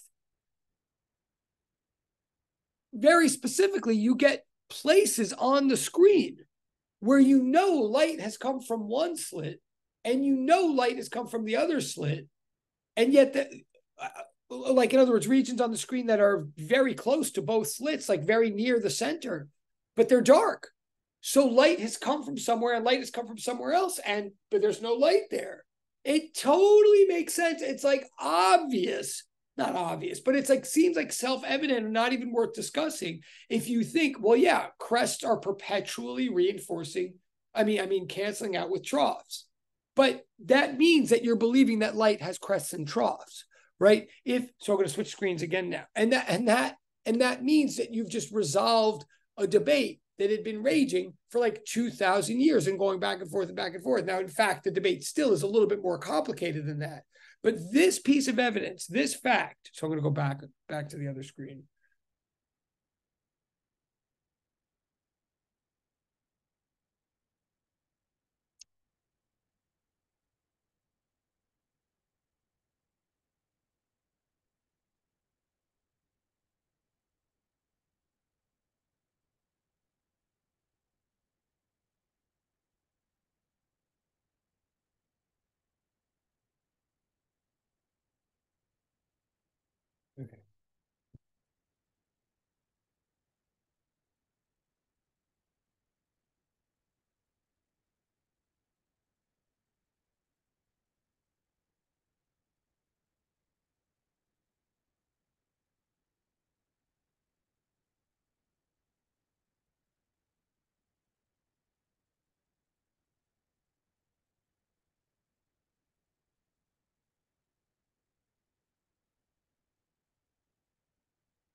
All right, so I'm just to read my handwriting. It says, that says ever since Thomas Young's two-slit experiment of approximately 1806, it might be 1804, but we've observed light's ability, and he did it many times, of course, but and I'm saying ever since. Again, let me just remind you, this is a historic experiment. Thomas Young's experiment is a big deal because it was like the first time this was done, and because it accompanied certain other things that were happening in physics that were like related and excited. But again, it's just the first time. This result has only gotten increasingly reinforced since that time. I should also be honest, because you're in other science classes and you're doing other things in science.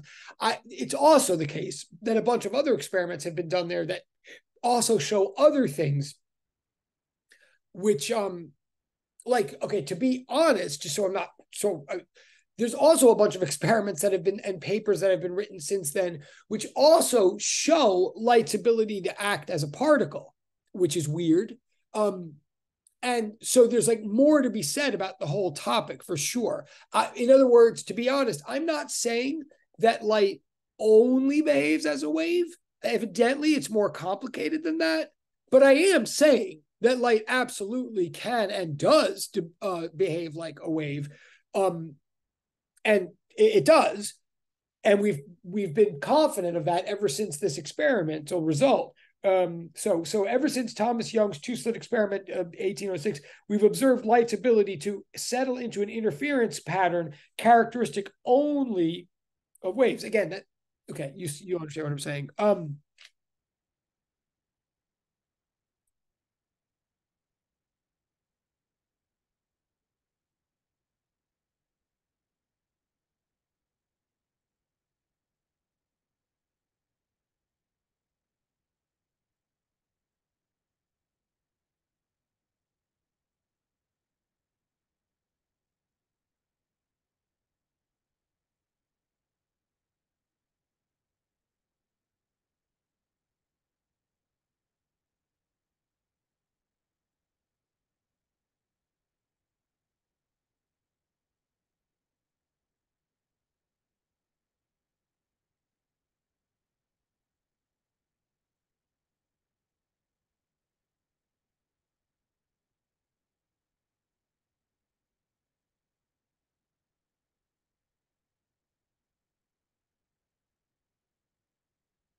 Okay, so far what I'm saying, that since that experiment, since that demonstration that light can interfere with itself, that two bits of light can be in the same place at the same time, which two bits of matter cannot. Two bits of light can be in the same place at the same time, and furthermore, they can even cancel themselves out.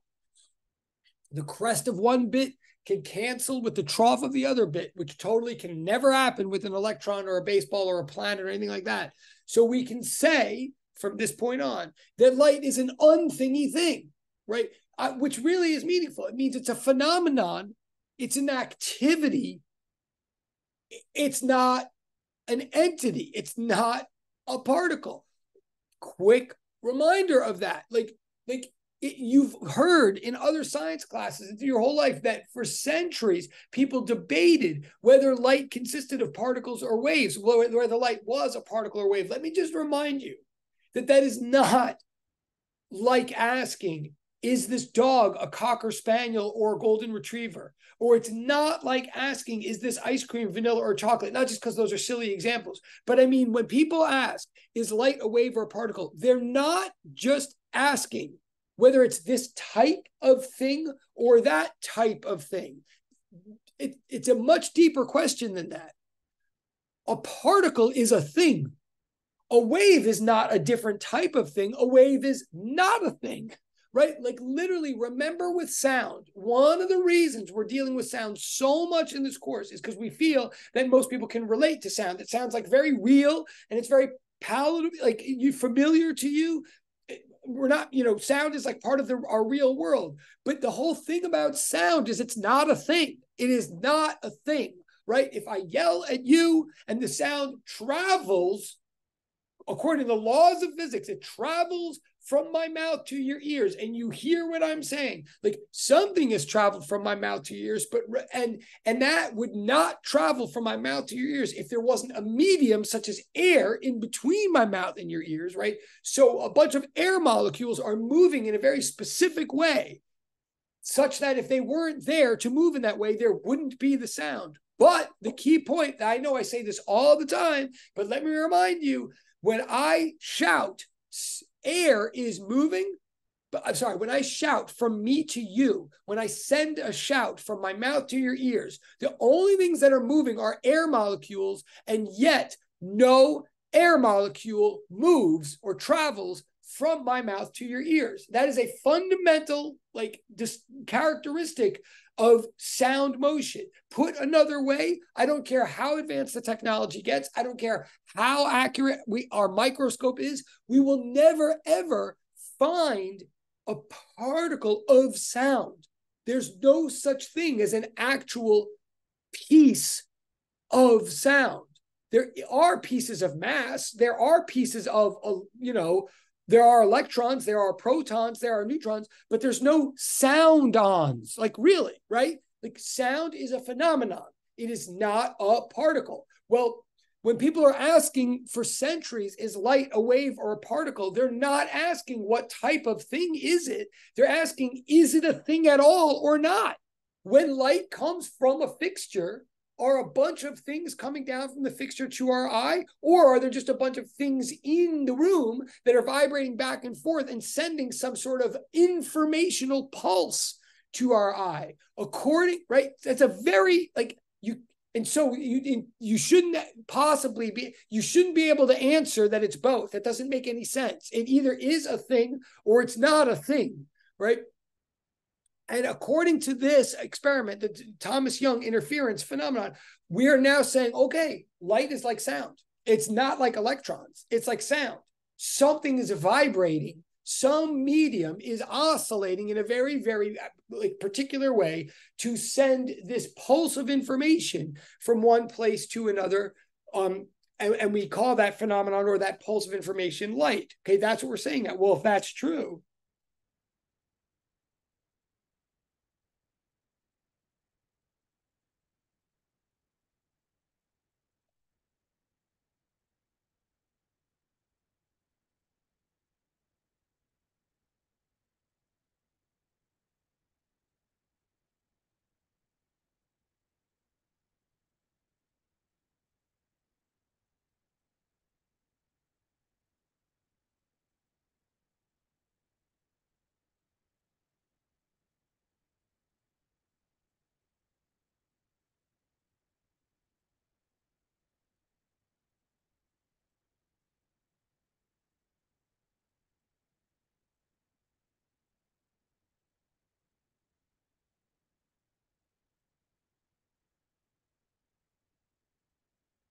okay, therefore, as I said before, if we believe this, we believe that light travels as a wave. That means the light that's traveling from stars travels as a wave.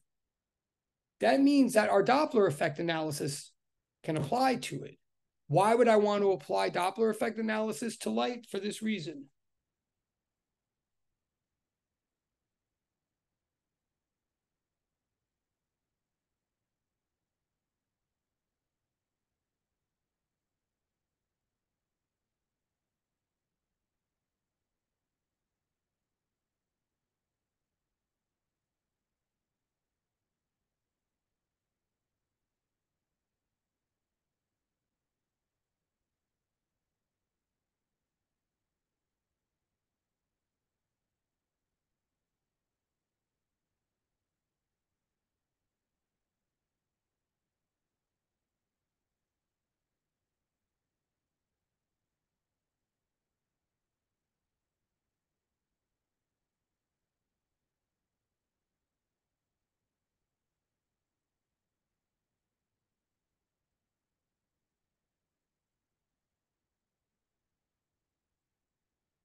Okay.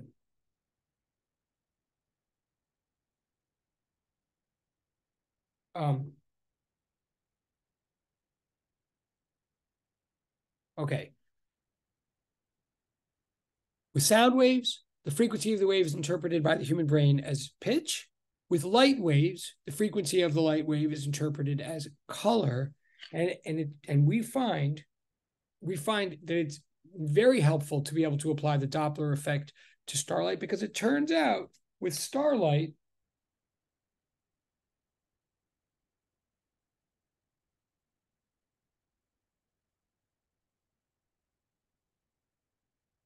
with starlight,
hey, it turns out that light coming from stars, we measure the color, the color very precisely. Let me start again. Frequency of starlight is registered by our eyes as color. Let me start again. Frequency of light is registered by our eyes and our human brains as color. So, like, for example, light vibrating at frequency 5. Okay, it's just as an example, so you can see what I'm saying. Example, like 5 times 10 to the 14th hertz is what we consider to be in the red region of the color spectrum of the rainbow. Okay, and a little bit higher than that, like 5.1 or something, is 5.5 is like 5.2 or something is like orange. Then a little higher than that is yellow, all the way to when you get to violet is like, I think it's like 6 or maybe 7, but I think it's like 6 times 10 to the 14th hertz. So the higher the number of hertz, the higher the vibration, the higher the color, the more to the right on the rainbow the color is. Now, starlight comes down to us. It's composed of many, starlight comes from stars composed of many different chemicals. The chemicals cause reactions and emit gases. The chemicals cause gases to emit light at all various frequencies, which can be measured in spectroscopes. And you may have done that in another science class or something. Oh, someone else is here. And it turns out that by and large, the frequency of any color of light that's emitted by stars, if we compare the measurements of those light frequencies, if we compare the measurements as they be made in the frame of reference of Earth to what they would be in the frame of reference of the star, and we do that through chemical composition and spectroscopy, it turns out that by and large, the frequency of starlight as observed in the Earth, as measured in the Earth frame of reference, is lower than the frequencies as measured in the star frame of reference, by and large, by measurable statistically significant amounts. i.e., the light, by the time we're measuring it, is so to speak, shifted toward the red side of the color spectrum. This is often known as the redshift, or the redshift for starlight, or the stellar redshift, or the cosmic redshift.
So the starlight that we observe, we measure starlight to be lower frequency than the star would or does measure it. We call this the redshift, or the Doppler shift of starlight. We don't think something's shifting. It's not that as the light is traveling from the star, it's getting redder and redder or something like that. I don't even know what that would mean, or why that would happen, or how that would happen. Like, that's not what we're saying. What we're saying is it's the same thing as if the it's the same thing as if the speaker is driving away from the receiver while it's making a sound. If the sound source is moving away from the receiver while it's making a sound, then the receiver would measure a lower frequency than the source would, right? Period. Like, that's the Doppler effect. We believe this is happening with the color of the light wave that leaves any given star and comes to us. If we believe this is happening, and we do,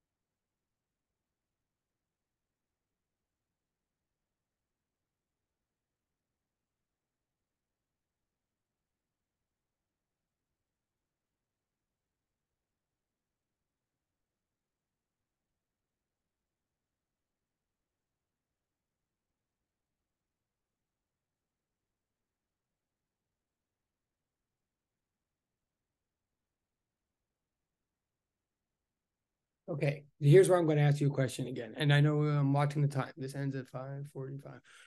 And we're making, this is actually, I don't know. I know this is like a lot of talking, but we're actually covering a lot. We're actually just about almost done with all the material, which is great. So you've been very patient. But here's my question.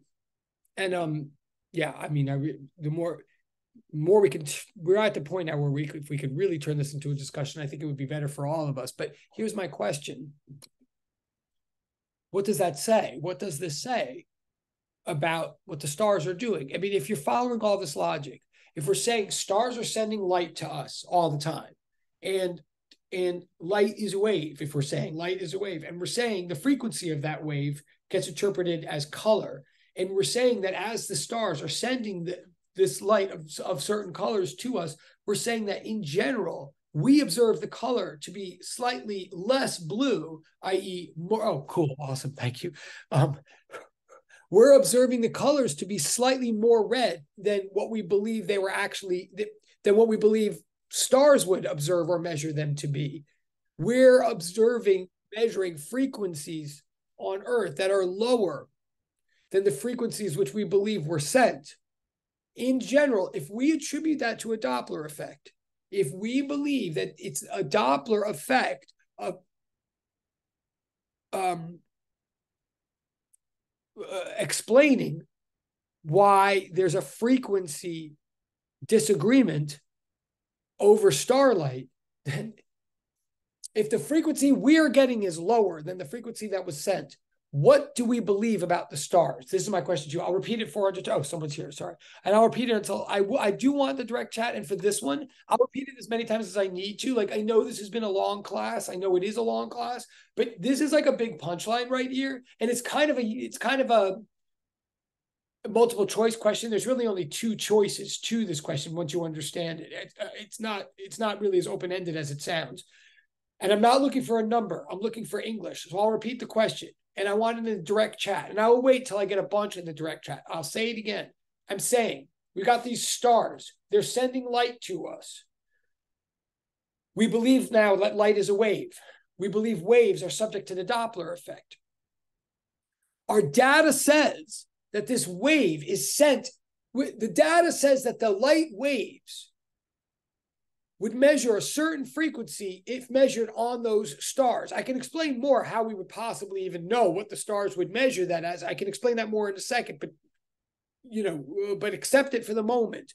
The basic answer is chemistry, but like we have a belief that we know the frequency of starlight according to a given star. When the starlight leaves that star, then the starlight comes to us and we measure it. And we get a value that is lower than the value we think the star would measure or somebody on the star would measure the frequency to be. So we believe that frequencies of starlights according to Earth are lower than frequencies of starlights according to stars. We believe that's attributable to a Doppler effect. Therefore, my question is, according to Doppler effect, like what do we say? What do we infer that the stars are doing relative to us? By the way, you're about to either be helped or annoyed because my son is about to come into the house and I'm sure he's going to interrupt us. And that'll be lovely. And I apologize in advance, but that's going to happen. It'll be temporary. So it'll either give you a moment to take a break mentally or it'll regroup us. But I'm going to repeat the question and I'm going to keep it. Can I just, again, though, can you just raise your electronic hand if you're like with me, if like you're in the room and hearing me? Okay, thank you, Josh. I appreciate it. Thank you, Madonna. Okay, thank you, Roland. Thank you, Amelie. All right, great. Okay, that's some people. Thank you, Tiggy. Okay, so you're with me. So, because you can answer this. This is like, thank you, Laya. I wish I could. Laya Tule, thank you. And Taco, thank you. Okay, Sebastian, thank you. Okay, so here's the question again. And it's a two-choice question. Like, I'll give you hints what the two choices are if I have to in a minute. But in fact, I'll say the question again, but then I'll even try to help you. The question again, and just if you already get it, if you're bored, like put in the direct chat, it'll help everybody. But the question is, what do we think stars are doing? We believe that according to this, like stars are doing something that I would have no reason to believe but for this phenomenon. But because of this phenomenon, I now have a belief that stars in general are doing something in the universe that's somewhat surprising. And it has to do with motion, right? The Doppler effect has to do with motion, and motion is a comparison, according to Galileo and all of that. So I'm asking, like, we think the stars are moving in some kind of way in general, according to this. I'll give you a hint again. Like, if it were sound, if I heard a note coming from a speaker, right, or a car horn, if I knew that the car horn was hearing, but I was hearing, I would know that the car was moving toward me, right? But if I heard, I would know that the car was moving away from me, right? Like if the source is moving away from the receiver measures a lower frequency than the source. If the source is moving toward the receiver measures a higher frequency than the source, right? Like that's like the Doppler effect of sound, as you were so painstakingly analyzing last week. So I'm saying now apply that to light. Evidently, no one cares about your physics. Everybody Make him an excuse so he stops talking about physics and make him talk about Pokemon or me. Because no one wants to hear him talk about physics unless you're a nerd. Well, wow. Okay, then. Well, you heard it straight from the source, ladies and gentlemen. All right, well said. That's yours. That's yours. I'll be up soon. And we are playing Pokemon tonight at Triss's. Okay. Love you. Okay, well, there it is, ladies and gentlemen. That is the analysis. Professor, I just go from one group of major appreciation to another group of major appreciation. You see how hard it is to be? Okay. Exactly. Well, it's a good thing that you Shush. Okay, thank you for the parental tenure that you granted me years ago. Okay. We got pizza. Okay. You did? Yeah. Oh, cool. Okay. Maybe I'll end this class in 40 minutes. Yeah. Okay. Yeah. Yes, you are. Okay. All right. Wait, no, they ran like a long time ago. They don't even need your permission. They can talk about something else. He is the only nerd in this class, I assume. What? Someone unmute. All right. Say hi. So, they're not going to unmute and say, oh my God. Well, you can. No, see, they won't even unmute. All right. I will see you soon. It's good. Oh, careful. Don't break that. Bad class. No, they're a good class. They just have a bad teacher. But go. Yes, that's true. Right. Okay.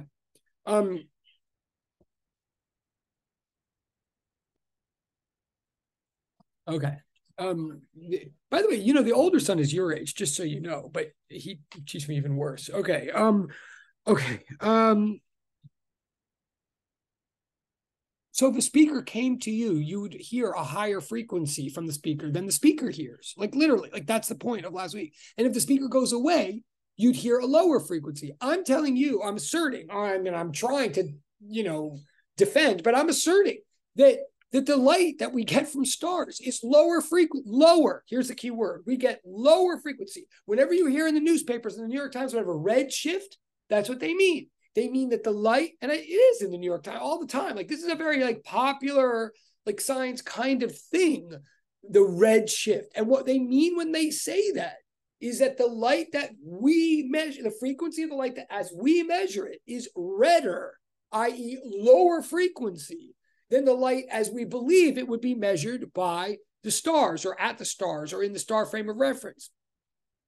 So I'm going to ask again, if we believe that we're getting lower frequency light than is being sent, if this is a Doppler effect situation, which is our best explanation for it, what does that say about the light source? Basically, I'm asking, is the light source moving toward us or away from us? If we're getting a lower frequency than the source supposedly is sending. Now, someone is with me here. I know someone, even he would get, oh God, I didn't say that, but come on, someone save me. Or Professor? Chat, what part of the question you need repeated or something. Just work with me here. Tell me what I need to say again and I will.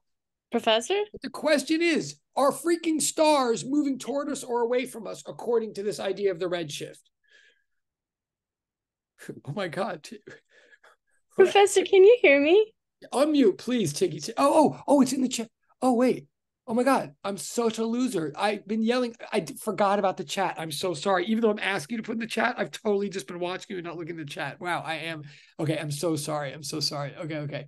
Yes, thank you, direct chat person number 1. Yes, direct chat person number 2. All right, yes. Oh, thank you for the self-esteem reinforcement, direct chat person number 1. Okay. Oh, and third, and yeah, well, and I appreciate it. I'll take it, but oh my God. And you just reminded me, we have to do the course evaluations too. Holy crap. All right. Oh my God. Okay. Almost. Someone is calling my name through audio. Wait, is that true? Wait, what does that mean? Someone's calling my name through audio? Wait, but how? Well, calling Tiggy's name? Wait, sorry. Okay, wait. Are you what? I don't understand. How could someone be calling my name? Wait. Okay.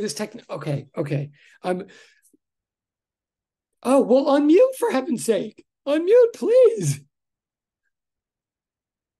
Wait, you can't unmute? What? Wait. Oh. Can you hear me now? Oh my God. Hello. Have we? Oh my God. I've been on mute. My speakers have been off the whole time. I'm so sorry. I can't believe. So I've been yelling at you to participate and I haven't even had the speaker on? Is that what we're saying? Oh my God. Okay. Yeah, I am the worst teacher ever. That's ridiculous. I'm so sorry. Okay. I thought you were on mute, but my whole system was on mute. Okay, Tiggy, talk, please. I'm sorry. Go. I've I've just been saying like it's moving farther away. The stars are moving farther Yeah. away.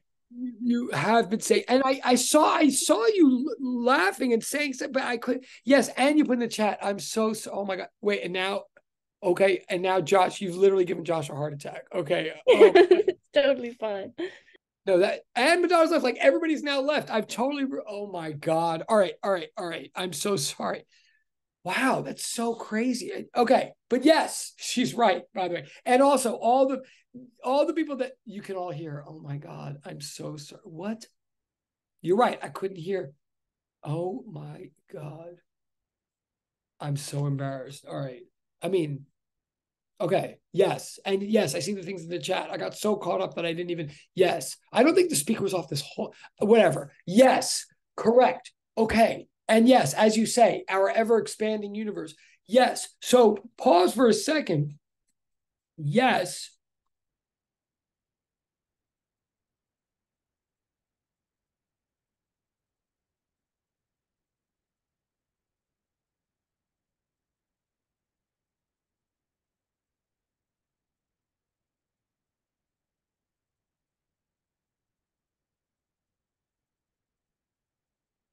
Okay, to back. Yes, totally right. And many of you put in the chat too. I totally missed the chat. Yes.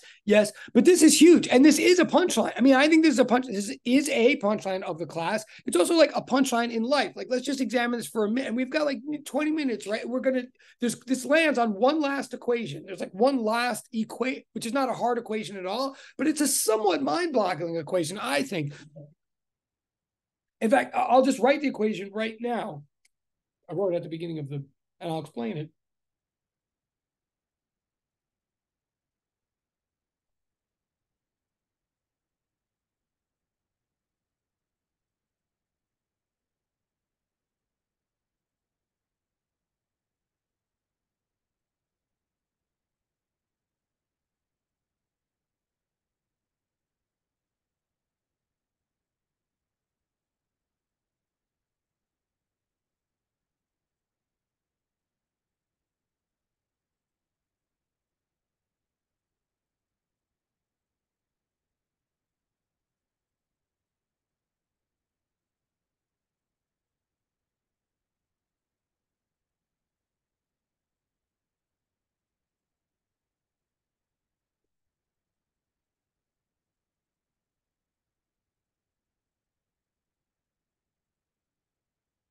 Okay.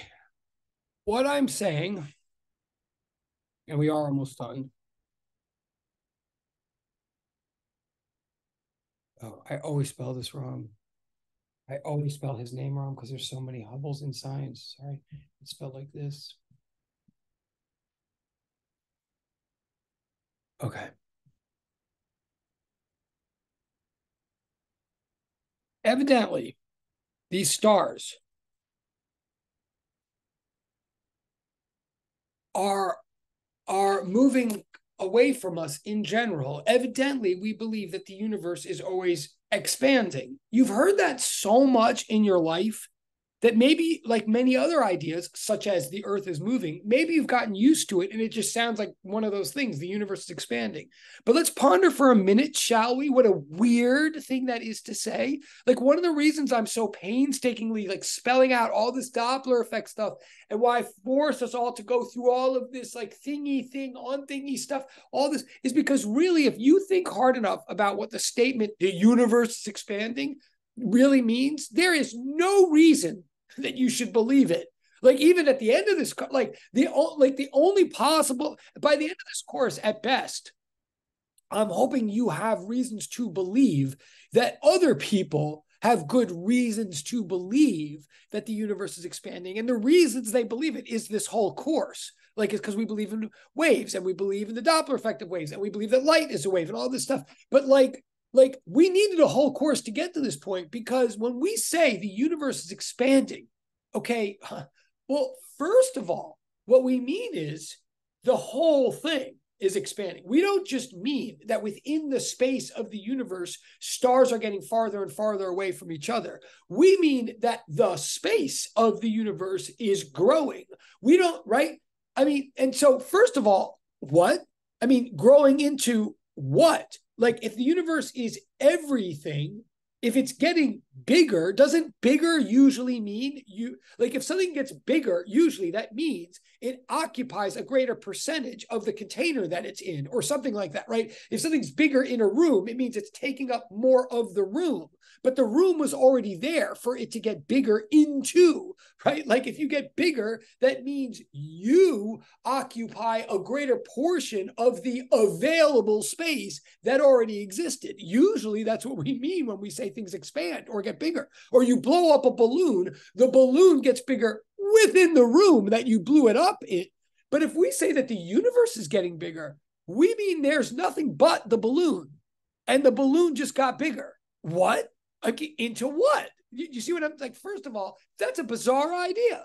It's so bizarre that, like, I'm not saying you shouldn't believe it, but I'm saying, for me, I needed to like take this course for me to even start to think like, why would anybody come up with that idea? This is why.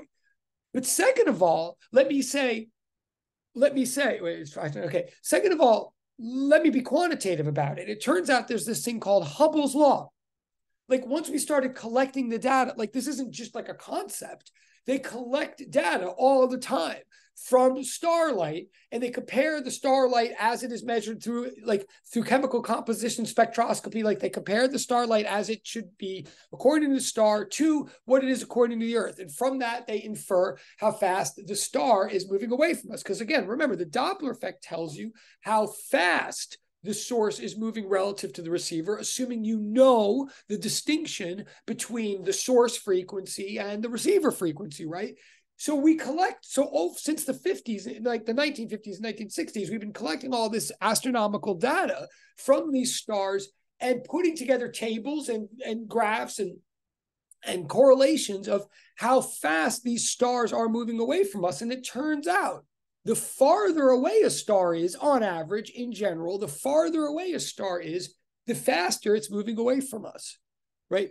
That's Hubble's law, that the speed of a given star's recession from Earth is directly proportional. It's very nice. It's like basically directly proportional. I didn't see that one coming, but it's basically a linear function of the distance of the star relative to Earth, okay? And the constant of proportionality. So it's a constant, like if you made it on a graph, if you charted distance of star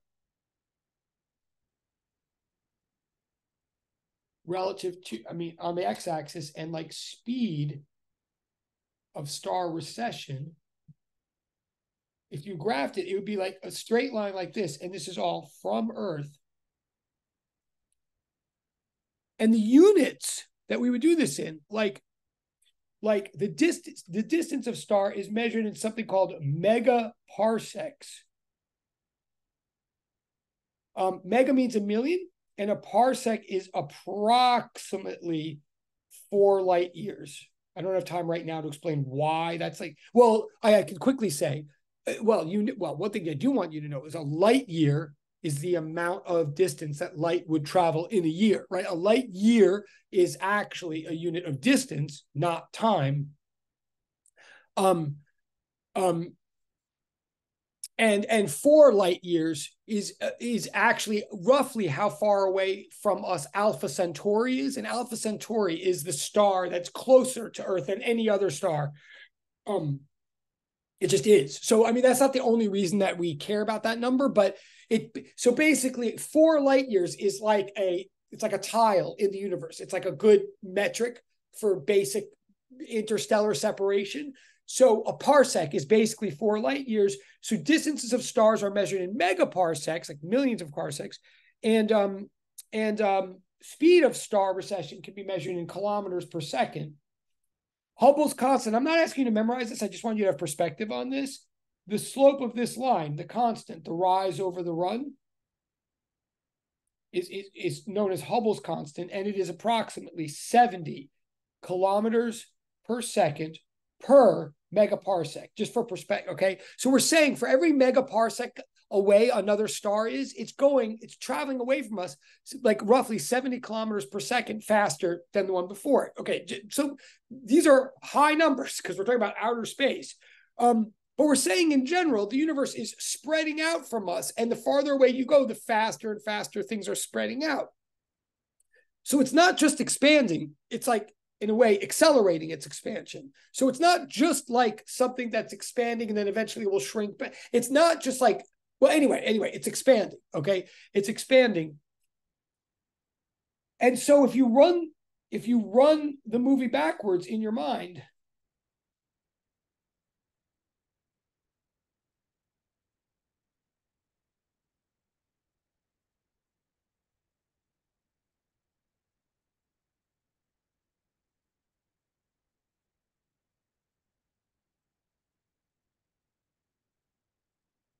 if something's getting bigger and bigger as time goes forward, if you run the arrow of time backwards, then at the beginning, it was as small as possible, right? That's where the idea of, whoa, hello. Oh, what just happened? Hello. Where's my pins? Come on. Pins.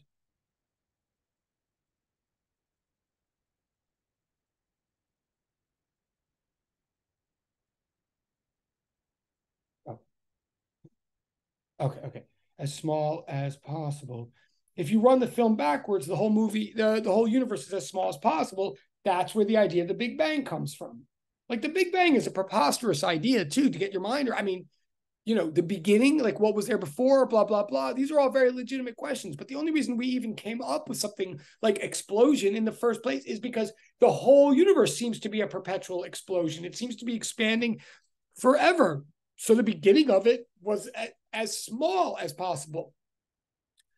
This is all somewhat mind-numbing. It's even more mind-numbing if I point out this law that seems to work, Hubble's law.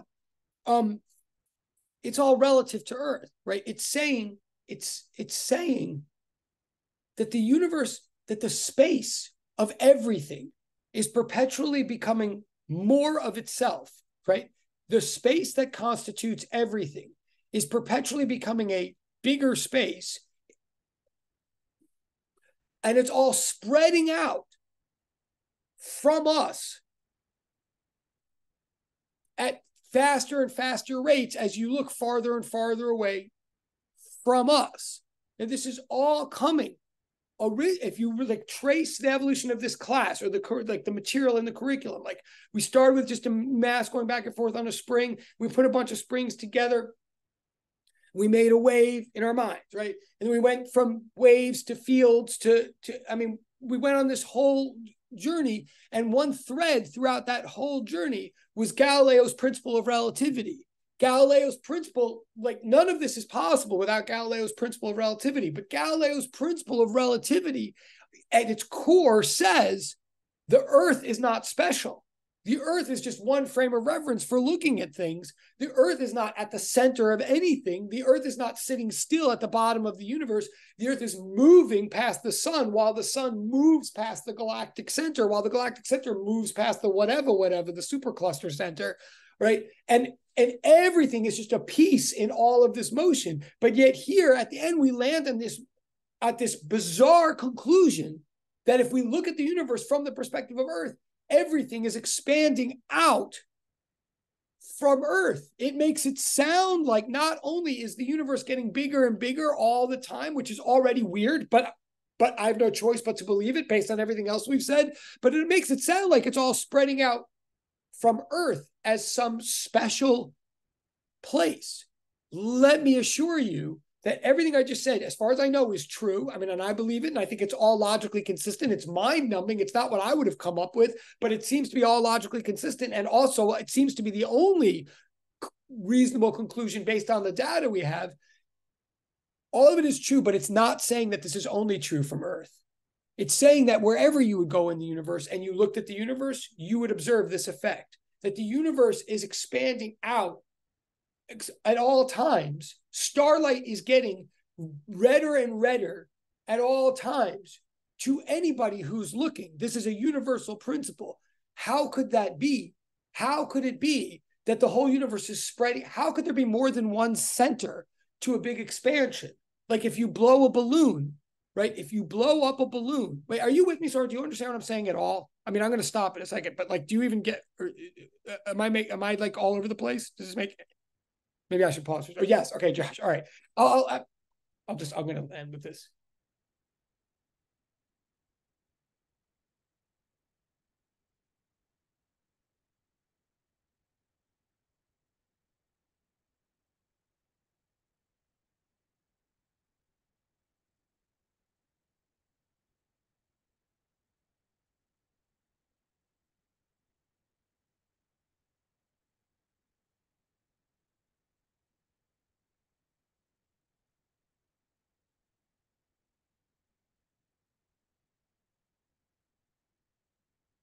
I'm going to say one last sentence, and then we're going to shift gear. Then we have 10 minutes, right? I'm going to say one last sentence. I'm going to stop for now. We have one more class next Thursday, and at that point, we'll deal with grades and the final exam and your grades that I still owe you and the final exam and all that stuff. But I want to kind of make sure to type the material right now, just to give you something to think about. Of course, I just want you to understand that this is what we believe. It doesn't mean you have to accept all of this, but this is where science brings us if we take these ideas seriously. At the end of the day, our data says that the universe is that the farther away you look from the Earth, you find stars that are going faster and faster away from Earth. It's all spreading out away from Earth at all times. That's already weird, but it would be even weirder if we were saying that's only true of Earth. All of these ideas are coming from the idea that we don't think Earth is special. Earth is not special. Earth is not the center of anything. Therefore, if this is all true, just for you to think about this, if this is all true, if you were to picture the universe as a balloon that we're blowing up all the time, that's getting bigger and bigger and bigger, I'm not saying Earth is at the center of the balloon, like in the interior. Like, I'm not saying that the balloon is going out away from the Earth, and the Earth is at the center of the three-dimensional balloon. What I'm saying is that the Earth is anywhere on the skin of this balloon, and anywhere on the skin, all the skin is spreading out from any point on the skin.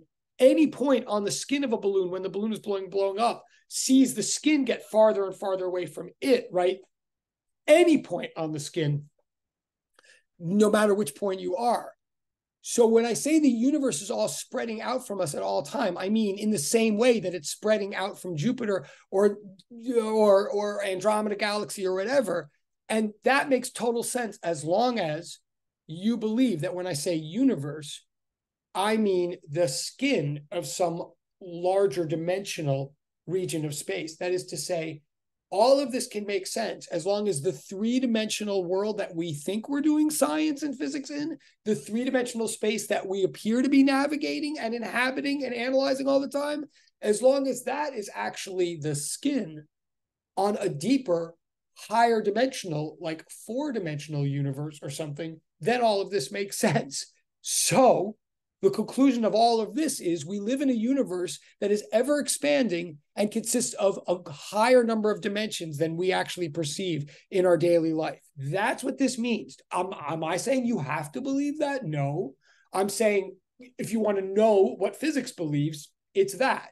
And if you want to know why physics believes that, it's not just because we want to, or because we made it up, or because we're trying to mess with your minds. It's because that actually seems to be the least illogical conclusion that we come to when we apply principles consistently to all the data.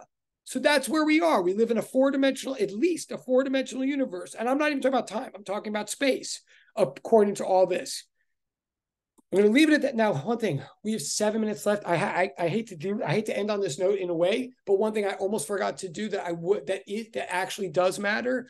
Can I ask you, I think I put it in your Google Classroom. Can you right now, before you go, please, please don't go for a minute. And again, please forgive me for this, but it makes me very nervous, to be honest, because it actually does matter way more than you guys think. But if you look in your Google Classroom right now, there's a link for the course evaluations. And please don't go to it. Just please, right now, I know I'm giving you less time than I meant to, but please do it right now.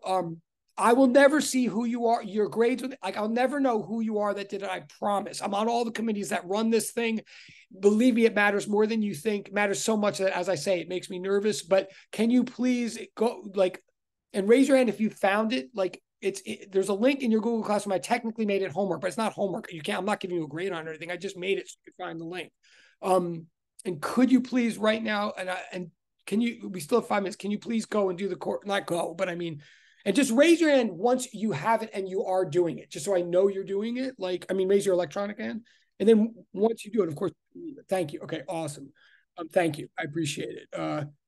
And I have to remind Jacob to do it. And then, of course, once you've done it, you can go, but just, yes, thank you. Okay, awesome. And if you need, I'll even put the link in the chat. I can put the link in the chat too, if that helps. Hold on, I'll do that.